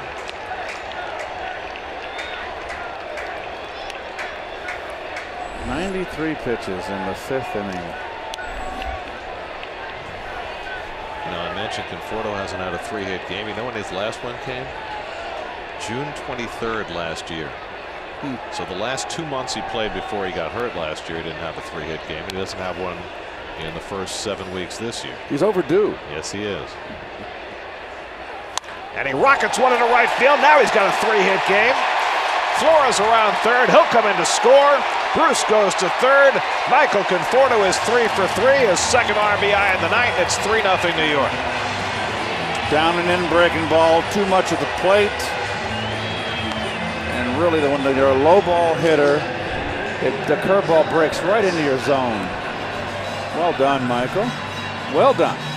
When your offense is struggling, when you got this little 2-out lightning, it's beautiful. You see the grip by Godley. Had a lot of good spin on it, but like Keith said, down and in, right in the power zone. Still nobody up in the Arizona bullpen. All this has come after 2 out and nobody on. Flores doubled, Bruce walked, Conforto drives on a run with a hit. And now Adrian Gonzalez is 0 for 2. Fielder's choice and a strikeout. Diamondbacks have the best bullpen in the National League. It's one of the reasons that they are still sitting in first place in the NL West, but Torey Lovullo not inclined to get anybody up behind Godley. There it is, first 3-hit game in 11 months for Michael Conforto. Off the pitcher's glove, deflects to Descalzo, and he gets the out. Fortunate play there for Arizona. The 1-4-3 putout that ends the inning. Mets get a run on Conforto's 2-out RBI hit. 3-0 going to the 6th.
Third time around the batting order for Jacob deGrom, who's allowed just 3 hits in 5 scoreless innings. Now he has a 3-0 lead as he faces David Peralta leading off in the 6th.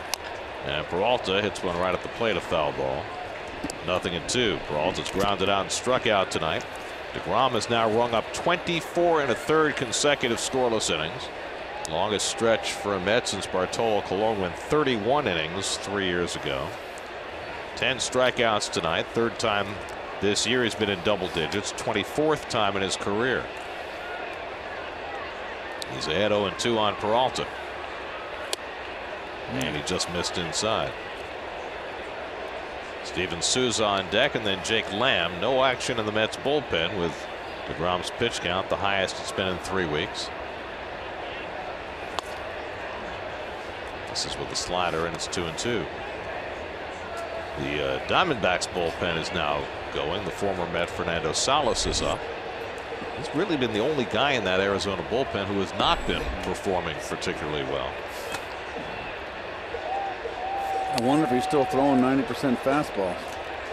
That's all he threw last year. Well, the Diamondbacks' experience with Salas is very much like the Mets' experience in that he had some early success, but the more they used him, the more he has struggled. 3-2 to Peralta, and he got him looking. Beautiful backdoor slider by deGrom for his 11th strikeout of the night. Well, perfect pitch. Nothing you can do if you're the left-handed hitter. He thought it was ball 4.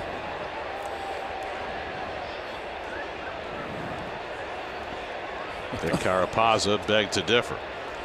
Let's see here the Jeep pitch cast. Did it miss? Oh, 8. Strike.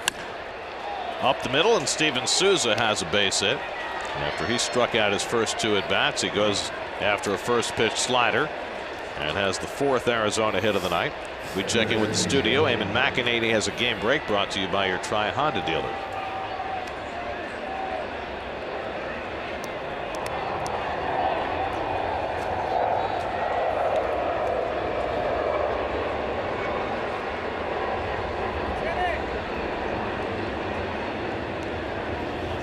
Orioles 13-30 on the season. So here's Jake Lamb. In his first game back from the DL, has struck out in both his at-bats against deGrom. Souza at first and 1 out.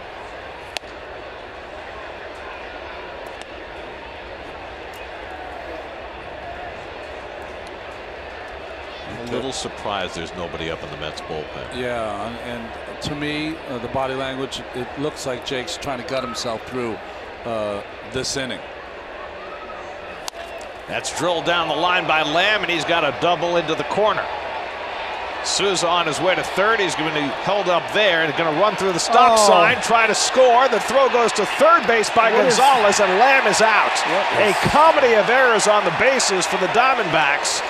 As Souza ran through the stop sign, Lamb following him, and Gonzalez threw a strike to third to get the out. A run comes home to make it 3-1, but a big first out. Big second out, excuse me. Ball ripped down the line. I don't know what Lamb was thinking. You're down to, well, the run scored. You're down 2 runs. Here's the lead runner. Pick up your coach.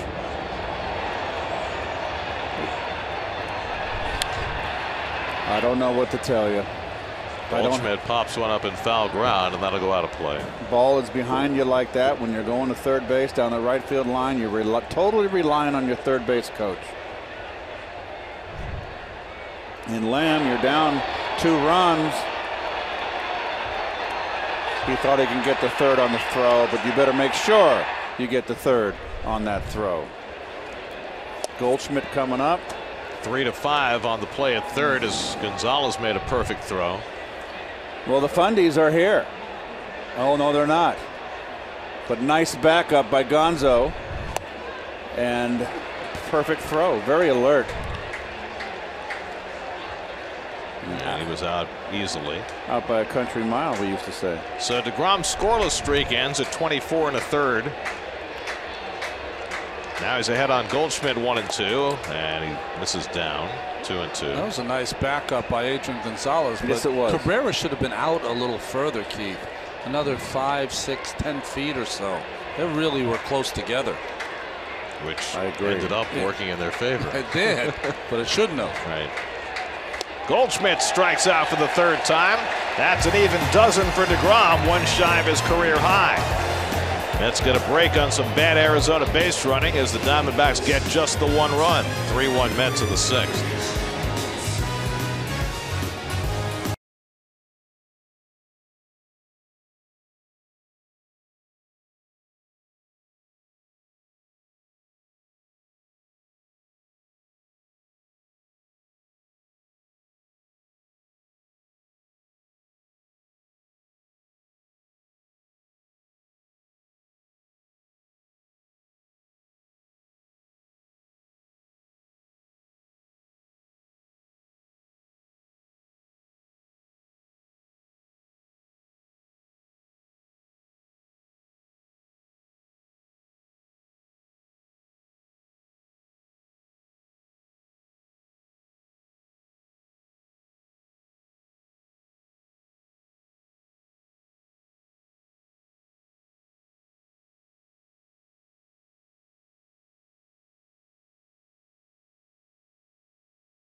Defensive change for Arizona. Steven Souza, who scored on that stop and start play running through the stop sign, comes out, and Chris Owings is in to play right field. And while Devin Mesoraco leads off the home 6th for New York against Zach Godley and takes curveball outside for ball 1. Now Jacob deGrom is out on deck. Remember, the Mets only have a 4-man bench tonight, with Juan Lagares going on the DL and Jerry Blevins taking his spot. So I don't know whether the intention is to keep deGrom in the game to pitch or just let him bat. I think just to let him bat. You can see because the manager comes over and probably explaining the situation. But usually when you see a pitcher shaking his head, it's like, I'm okay. You know deGrom wants to stay in. But he certainly showed signs that he was tiring in that last inning, and having not thrown a full start in 3 weeks. He took him out after 45 pitches in an inning. You certainly have to think about 6 innings. He's at 94 pitches tonight. As Rocco gets jammed on the cutter, and it's 2-2. Godley has survived this game despite 4 walks. He's given up only 1 earned run over the first 5 innings. And Mesoraco gets on a breaking ball and flies it out to right center. Second breaking ball he's had to hit. Second time he's flied out. And he just got a little bit fooled on that one. That was right in the wheelhouse. So now deGrom, who clearly is not able to swing the bat, or at least not being allowed to swing the bat. He bunted into a forced play in the 2nd and then took a call 3rd strike in the 4th after trying to bunt his way on. Gazelman is getting ready in the bullpen. So we'll have to wait and see whether Jake is staying in the game to pitch. And he tries to bunt his way on again, and that one caught Avila, who has had himself quite the physical night behind the plate.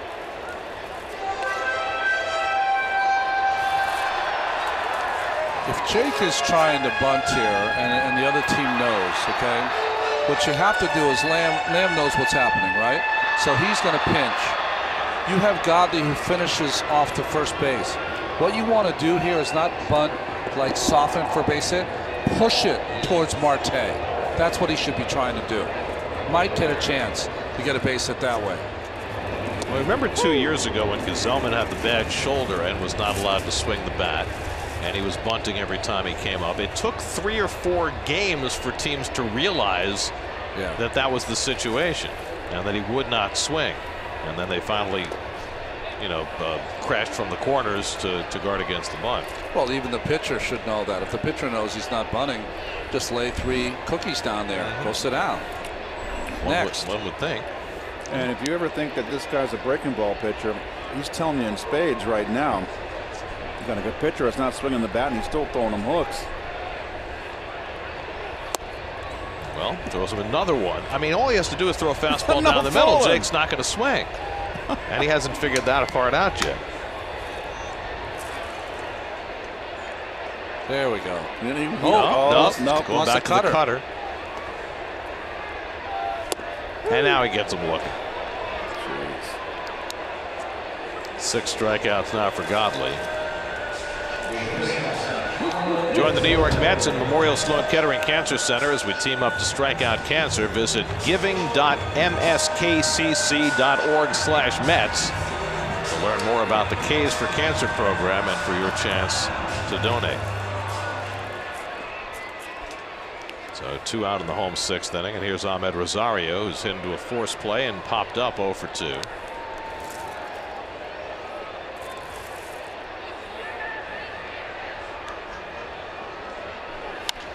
And he pops another one up, and Goldschmidt makes the call and the catch, and that retires the side. Godley has a 1-2-3, bottom of the 6th. On to the 7th we go with the Mets up 3-1. All right, what you got?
Well, Jacob deGrom back to the mound for the 7th inning. 94 pitches deep in this game. Daniel Descalso leads off. First pitch curveball pulled into right field for a base hit.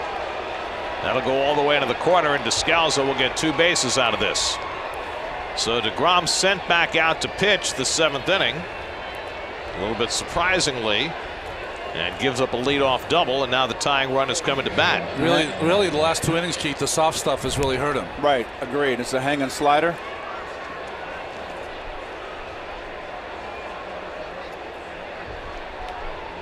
I mean, he showed signs of tiring in the 6th inning. Well, we talked about it in between innings. I would have taken him out after the 6th. He went an abbreviated start of 4 innings, a DL, and a 1-inning start. That's just, and I never say that. Marte pulls one on the ground to Gonzalez. Out at first, Descalso to third with 1 away. But he's such a gamer that How can you fault it? But sometimes those things work against you. You have to be the adult in the room sometimes, right? The slider's lost his bite. Yeah. And for whatever reason, he's gone away from that fastball that was such a strength early in the game. Even if you don't think you have the good one, and I think this is where having the number on the board can hurt a pitcher. You know, you see 98 and then it goes to 95 and you think to yourself, oh, I don't have the good one anymore. It is still good enough the way he's throwing it if he's spotting it. Got to read the hitters, right? Yeah, big time. That's more important than the number.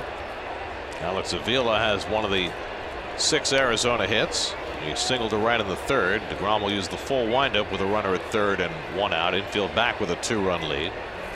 And Avila takes a strike. Like that. There's your gas attack. Well, certainly if he's going to locate it like that.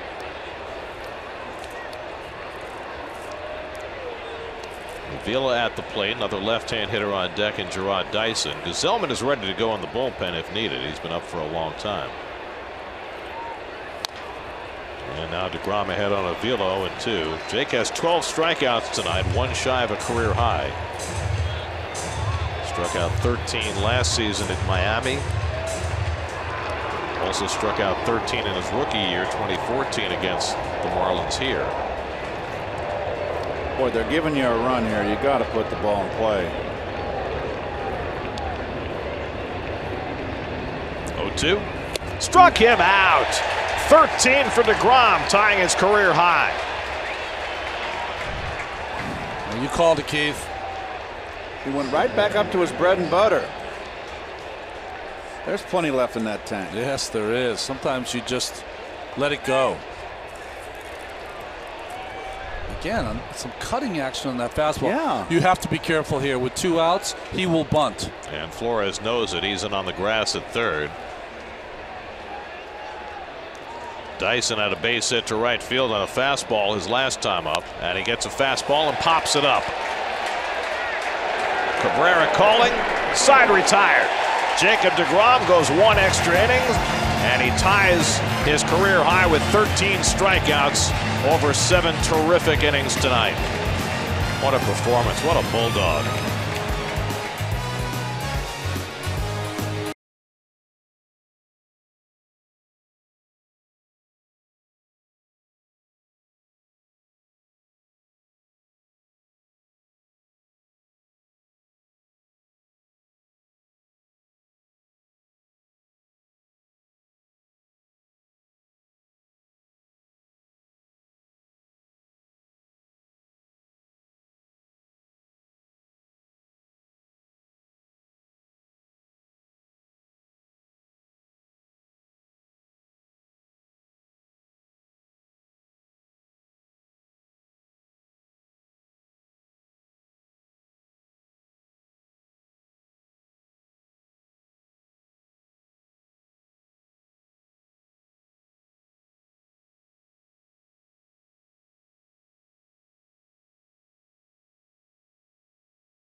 First time in 3 weeks Jacob deGrom's been able to put a full start in, and he was tremendous again tonight. 7 innings, 1 run, 6 hits, no walks, and a career high tying 13 strikeouts in a full return to action for the Mets ace.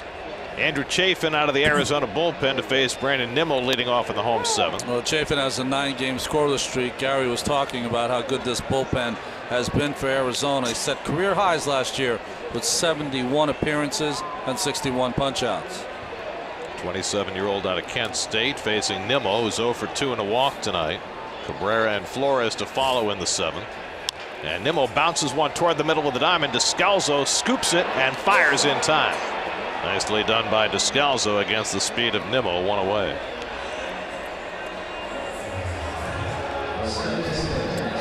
Well, he has to charge and throw in the run. And he does. Nice play.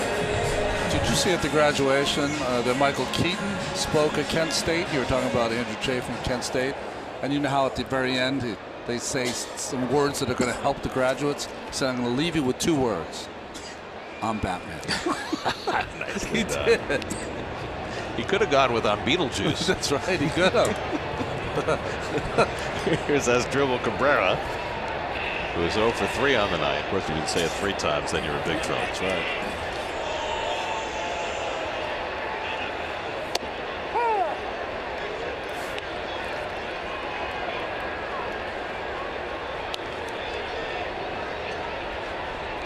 Zach Godley went 6 innings, 4 hits, 3 runs, 1 earned, 4 walks, 6 strikeouts. It was Michael Conforto who got him.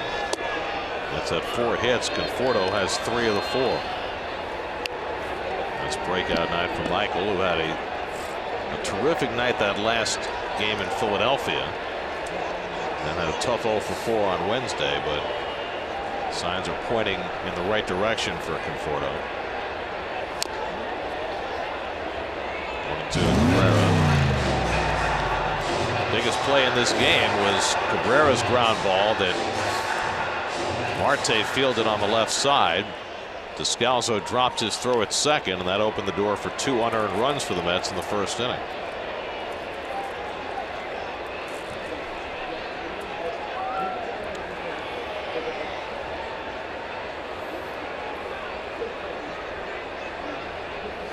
Asdrubal goes down on the slider by Chafin for the 2nd out.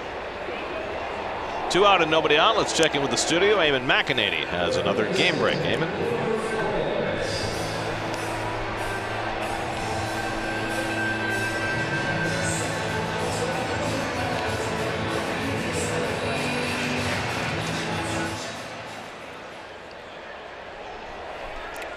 Getting Prado back has really been huge for Miami. It's like a waterfall of runs for that team, though, the Marlins.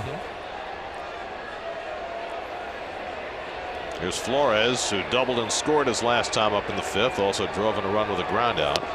And Wilmer takes a strike. Who's pitching for Miami tonight? Straley, it says. Yeah, Straley. Oh, wow. And Atlanta is on top of the charts offensively in so many categories. Scoreboard trying to catch up. 1-1 to Flores. The Braves are leading the league in hitting as a team. Runs, slug, on base percentage. But they're only a half game up on those surging Phillies, who've won 7 of their last 8. 2 surprise teams at the top of that National League East. Young teams who you figure were going to get better, and they've gotten better, I think, a lot faster than everybody expected. Yes. Surprised me.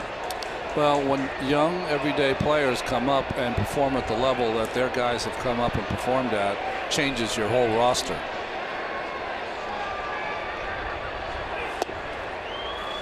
They were ready to run Gabe Kapler out of town, or string him up the highest oak tree, and that team has turned it around. Well, they've gotten good pitching. I mean, Arrieta has made a huge difference in that rotation. Nola's been an ace.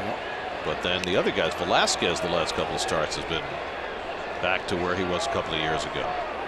I agree with you, Gary. I think that the last pickup is the starter from the Cubs. Arrieta. I think he's made a big. I think he's been a calming influence, a veteran. He's pitched well. and I think that he's perfect to lead that young pitching staff. Pavetta coming off 12 punch-outs, right? Zellman getting ready to pitch the 8th inning. 2-2 to Flores. And Wilmer punches one out to center. Dyson's right there. And that retires the side. So Chafin comes in, deals a 1-2-3, bottom of the 7th. Off to the 8th with the Mets up 3-1.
Resort's 3 amazing theme parks, including Universal's Volcano Bay Water Theme Park, a tropical paradise like no other. Plus, stay on site at Lowe's Sapphire Falls Resort. Just go to sny.tv/Toyota and enter today.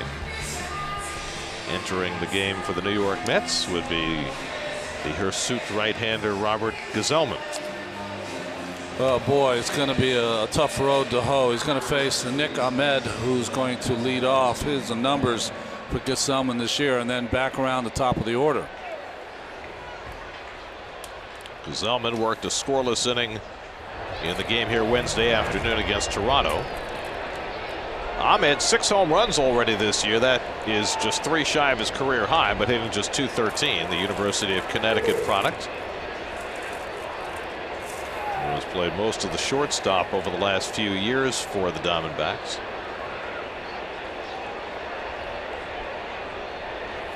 Gsellman starts him off with a slider for a strike.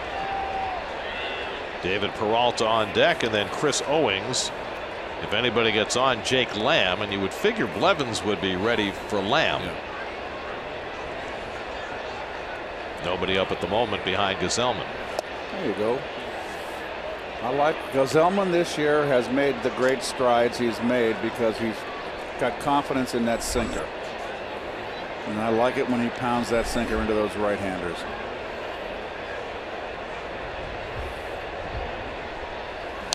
Ahmed fouls it off. Slider from Gsellman, 1-2. People's United Bank brings you tonight's starters. Zach Godley was good. Jacob deGrom better. His first full start in 3 weeks, and he was great. No walks, 13 strikeouts, just the 1 run, breaking his scoreless streak at 24 1/3, but he was wonderful again. Ahmed pops one up. Who wants it? Mesoraco calling, circling, and catching. Nice. 1 out. I like Mesoraco. He's tough, gritty, he hustles, he's into it. All the Reds announcers, Gary, when I was in Cincinnati, just say he's a great kid. He is that. He just needs that. He needs games. He's got to play. And he also changes scenery. I mean, I know the Reds have won some games recently, but you know, It's awfully hard when you've been in one organization your entire life, as Mesoraco was, 11 years in the Cincinnati organization. Oh. Barely hear the call to the post. I love it. And the Preakness is tomorrow. Slap to shortstop, Rosario in front of it. And he throws out Peralta 2 away. So 2 up and 2 set aside for Gazelman in the 8th. And now Chris Owings will bat for the first time. You know, to me, I think the success of Gazelman has simply been this. He's a 2-pitch pitcher who is trying to be a 3-pitch pitcher as a starter, but he can be a 2-pitch pitcher as a reliever. And I think that makes it easier for him. Here's Owings, who took over in right field for Steven Souza. Souza came out of the game after scoring the only Arizona run in the 6th. Remember, earlier in the game he had a sliding catch into the sidewall, and then when he scored from first base on the double by Lamb, he ran through a stop sign. He stopped, he restarted. So I don't know if he got hurt at some point in all of those developments, but he immediately came out of the game. That's drilled to short, caught by Rosario. Side retired. Rosario on the backhand, denying Owings. It's a 1-2-3 inning for Robert Gazelman in the top of the 8th. Still 3-1 New York.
Show tonight. We have so much to discuss. We've got Odell with an update. We've got Mets.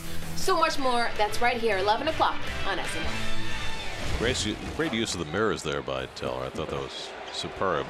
Driver on the Majors presented by Cadillac. 34 postponed games. There were 39 all of last year. The Nats haven't played a full game since Sunday. Crazy.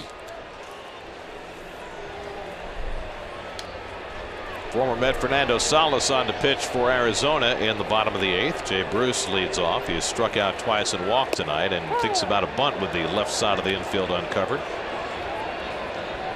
Well, you see his numbers this year. They've jumped radically in the past couple of weeks. Salas, who did such a nice job in that Mets bullpen in 2016, struggled in 17. Mets eventually released him last year. He was picked up by the Angels and did some nice work there before he was signed by the Diamondbacks as a free agent. It's his old home, right? That's where he started his career. 32-year-old from Mexico. Ahead on Bruce 0-2, and he misses with the changeup, 1-2. Jeurys Familia getting ready for the save chance in the 9th.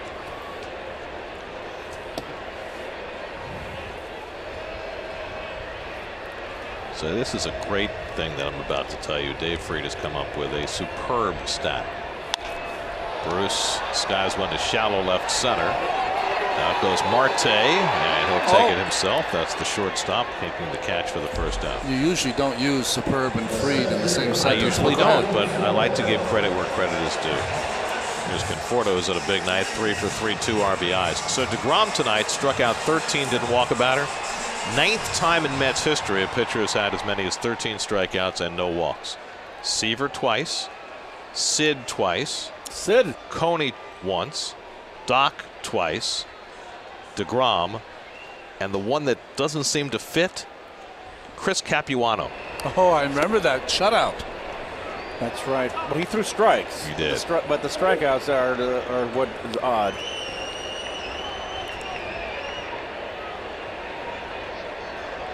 So Sid must have been on a roll in those games, though. We used to always, Sid, I know you're listening. No, Has the mound behind the bag. Marte can't make the play, and Conforto's got a 4-hit game. Just the second 4-hit game of his career. This one an infield hit. That will raise your average considerably. And 3 of the 4 hits on the left side of the infield, folks. Got one he pulled on a breaking ball down and in, an RBI his last at bat, but that's good signs here, Michael. And the Mets certainly need him to come out now with Cespedes on the pine. The only other 4-hit game in Conforto's career came in the second game of his major league career against the Dodgers in 2015. He went 4 for 4 with 2 doubles and 4 runs scored in that game. And now 3 years later he's done it again. Gonzalez with the perfect bunt against the shift for a base hit. You can't do it better than that. And that is an advertisement for every left-hand hitter who gets shifted. Well, it's also the right time of the game. You got a 3-1 game, Gare. And this is a beautiful thing. That's a veteran move. Wiley. Nicely done. But the other piece of that, Keith, is if you're a 40 home run guy, it's probably not the best play. But at this point in his career, Adrian Gonzalez is not that guy. And if they're going to shift him like a 40 home run guy, why shouldn't he do it every single time? Well, this game is still in the balance. It's only a 2-run ball game. It reminds me of the play that Bruce bunted last year. In the 8th inning, what you're trying to do, you're trying to push 1 run across. You'll take more, but just get 1 more across. Now Mesoraco, who's walked and flied out twice. So 2 balls that didn't leave the infield. Conforto and Gonzalez get aboard.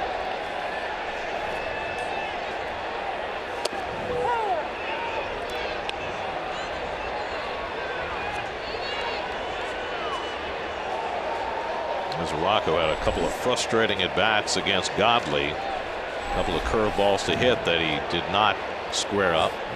Jose Reyes on deck to pinch hit with the pitcher's spot due up next. Speed pitch by Salas, and it's 0-2. You know, the more and more I look at Mesoraco, he takes a big, vicious cut, but it's not a wild swing. It is controlled. He's just,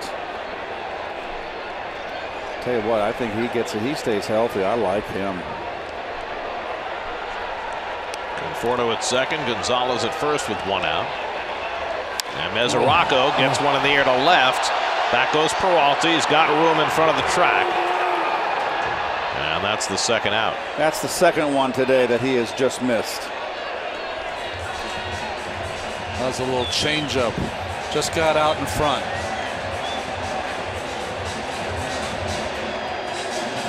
So now 2 out and 2 on, and Jose Reyes will pinch hit, batting for Gesellman, who gave the Mets 1 perfect inning. Familia will be on for the 9th. Mets hoping to cash another before they hand it off.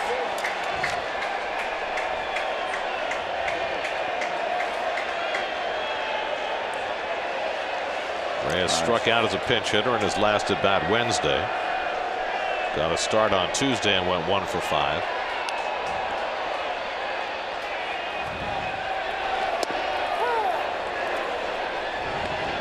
He takes a changeup for a strike.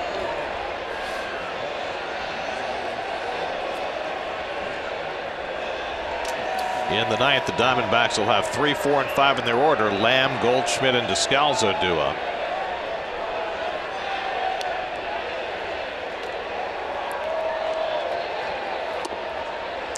Changeup misses to Reyes, 1-1.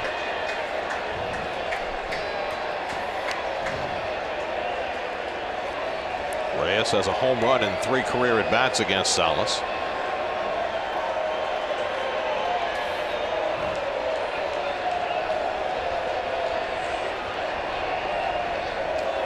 Salas pointing to his eyes, saying he's having trouble seeing the signs.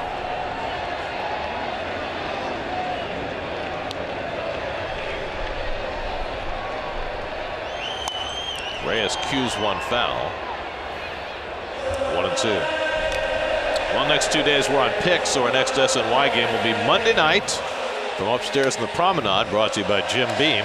Mets and Marlins, 6:30 the coverage Monday night right here on SNY. They're your city probables. Lefties tomorrow night, Steven Matz and Patrick Corbin. Syndergaard Sunday against Clay Buchholz will make his Diamondbacks debut. It was supposed to be Zach Greinke, but they pushed him back, and Buchholz, who was signed 2 weeks ago after the Royals released him, will get the start for Arizona. 2-2 now to Reyes. It's an interesting move on Arizona's part.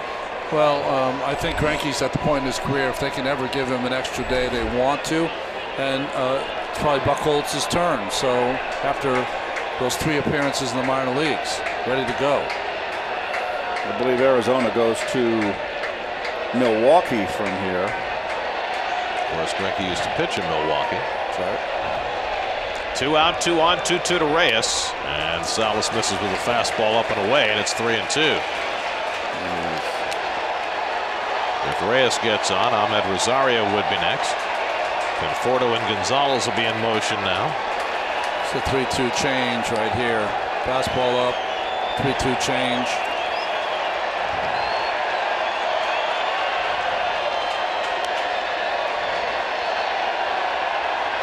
And Reyes fouls it back. It's hard to tell with Salas. His I know. difference between his fastball and changeup is very close. It's not enough, Yeah. I don't think. 3-4 miles an hour is all.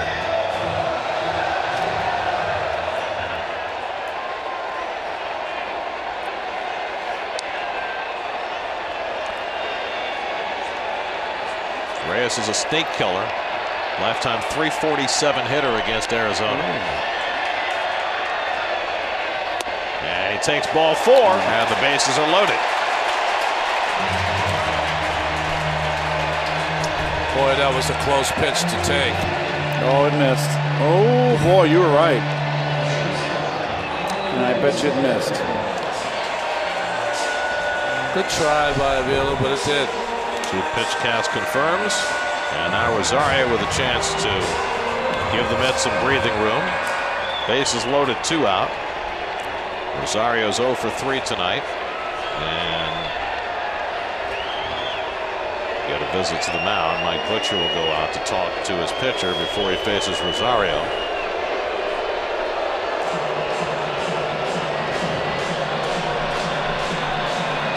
First time that Salas will be facing Rosario, so he's bringing a little scouting report.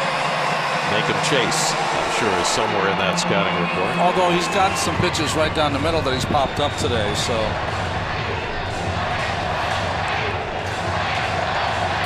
I just think that it's hard to talk about that when it's a negative thought. SNY Super Slow Motion is brought to you by your Mercedes-Benz Tri-State dealers. Mercedes-Benz, the best or nothing. Do you know what I'm saying? Like I wouldn't want to go out and say, hey, he'll chase. Agreed. You know, I want a positive. Get ahead of him, and then he'll chase. Rosario hitting .318 with runners in scoring position. And he gets a first pitch changeup for a strike. That is the second at bat now that Rosario has taken a first pitch. I'm surprised. Usually he's hacking. An infield hit, a bunt hit, or a walk have loaded him up with 2 out. And now the Mets looking for the big hit against their old mate Salas. Rosario reaches and pops one up. Descalso onto the outfield grass. Side retired, and the Mets strand 3 in the bottom of the 8th. And now they say he dropped the ball without securing it, and 2 runs score. Oh my gosh. Descalso had it, The Diamondbacks are going to argue that he dropped it on the transfer, but the first base umpire, Jerry Lane, said he dropped the ball not on the transfer. Oh, what do you think, Ron? The umpires are gathering together. I think it's a catch. I think it's a out. catch. I think it's a catch. Come Catch, on. big time. Come on. Oh, come on. That's ridiculous. Not even close. You have to make a positive effort to remove the ball from your glove, and the ball kind of rolled out of the glove without the hand going in, so it's kind of borderline. Okay, the glove closes on the ball. He's got it clearly. Yeah, he brought it down to almost his chest before he reached in. That's an But out. did he reach in? This is the problem. The ball rolled out without the hand going into the glove. Watch where the hand goes after he catches the ball. But it's caught. It's in the glove, secured, almost at his chest, and then he goes to get it. If that's not a catch. That's a catch. I'm sorry. This is not a reviewable play, and the umpires are now going to overturn themselves and say that it is a catch. Jeez. And now Mickey Callaway is going to ask for a review. And perhaps this is a reviewable play. This is not one we've seen before that has gone to review. So Mickey Callaway is going to ask for the umpires to ask New York about this. So it was first ruled not a catch, and then the umpires gathered and ruled it a catch. And this is huge because 2 runs will come home if it gets reversed and again becomes not a catch. Okay, here's the catch. Two-handed catch. And now he's got it. Brings it down. He goes to put his hand in the glove and he misses it. I'm sorry, that's got to be an out. And the folks in New York say it is a catch. Okay. And Descalzo can breathe a deep sigh of relief. So we go to the 9th. Familia in, up by 2.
All right, Jerry's Familia is on to try for the save tonight. That's a nice little look. That's who he's going to be facing, what they've done against Familia. Lamb and Goldschmidt and Descalzo.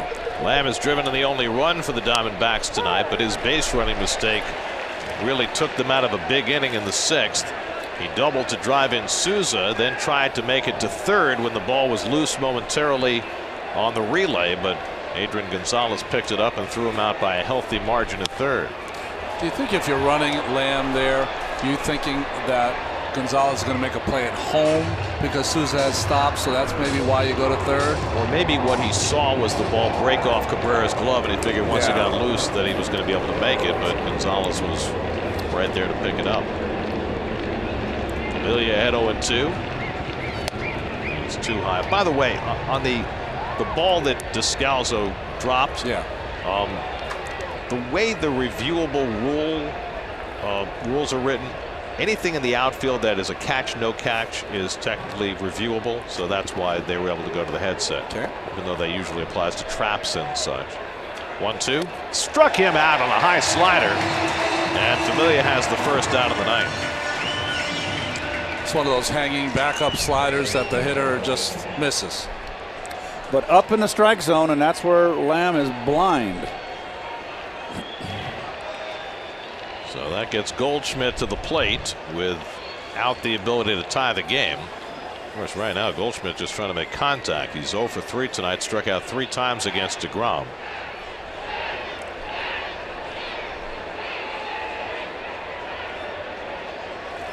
And first pitch slider in for a strike. He's not picking the ball up. Yeah, you see him jelly flinch? legs on that. Did you see him flinch? Yeah.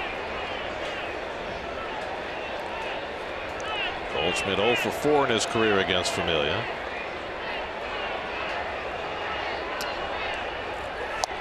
And he throws that fastball by him, and it's 0-2.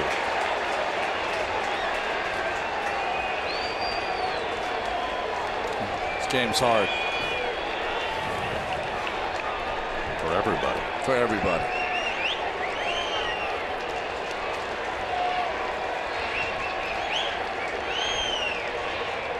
Oh-2. Struck him out. Back-to-back strikeouts for Familia. And the Diamondbacks are down to their final out. Wow, I have never seen Goldschmidt look so bad. He is not picking the ball up to be swinging like that. It's the golden sombrero for Goldschmidt. 15 strikeouts for Met pitchers tonight. And now Daniel Descalzo, who has 2 of the 6 Diamondbacks hits, trying to keep Arizona alive. Single and a double his last 2 times up. And he takes inside from Familia. Jay Reese, who has had an up and down first quarter of the season, bidding for his 12th save of the year tonight.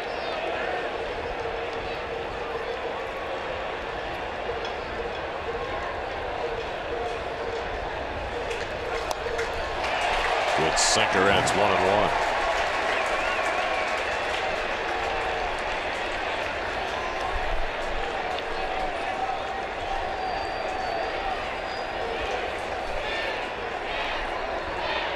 Quick pitch. Fouled off, and now the Diamondbacks are down to their final strength.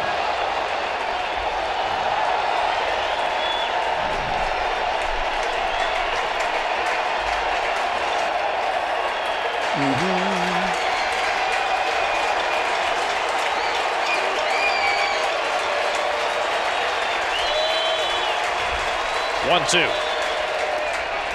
Misses with the slider. 2-2. If Descalzo keeps it going, Ketel Marte would be next.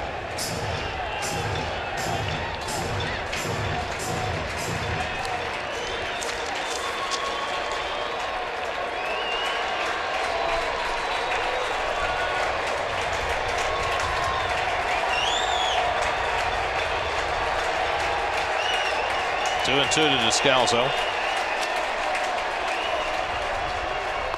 He struck him out, and the ball game is over. Familia strikes out the side of the ninth, putting a capper on a big strikeout performance for the Mets pitching staff. Jacob deGrom fans 13 in 7 innings. Familia finishes it off. Michael Conforto with a big night with 4 hits and 2 RBIs. And the Mets take the opener of their series from the Diamondbacks 3-1. Well, I think Mickey Callaway, when he started spring training, envisioned these kinds of games for the Mets. Great starting pitching with 13 strikeouts from Jacob deGrom. Timely hitting from Conforto, but more importantly, Familia closing it up. Well, the big bright side on the offense is Michael Conforto, 4 for 4, struggling most of the season. Came into the game hitting 200. He gets a big 4 for 4, and more importantly, 3 of the 4 hits to the opposite field, and a big night for him. Jacob deGrom now 4-0 with a 1.75 ERA through his first 9 starts of the year. He's pitching like a Cy Young Award winner so far this year, coming back from the elbow problem. Brilliance tonight. The game summary presented by Fidelis Care. For every Mets win, the Mets organization is proud to contribute $2,500 to Northwell Health and the Katz Institute for Women's Health. For more information, visit northwell.edu/cats. This win brings the total contribution so far this season to $52,500. Mets improved to 2-1 on the homestand by beating the Diamondbacks 3-1. More coming up from Citi Field.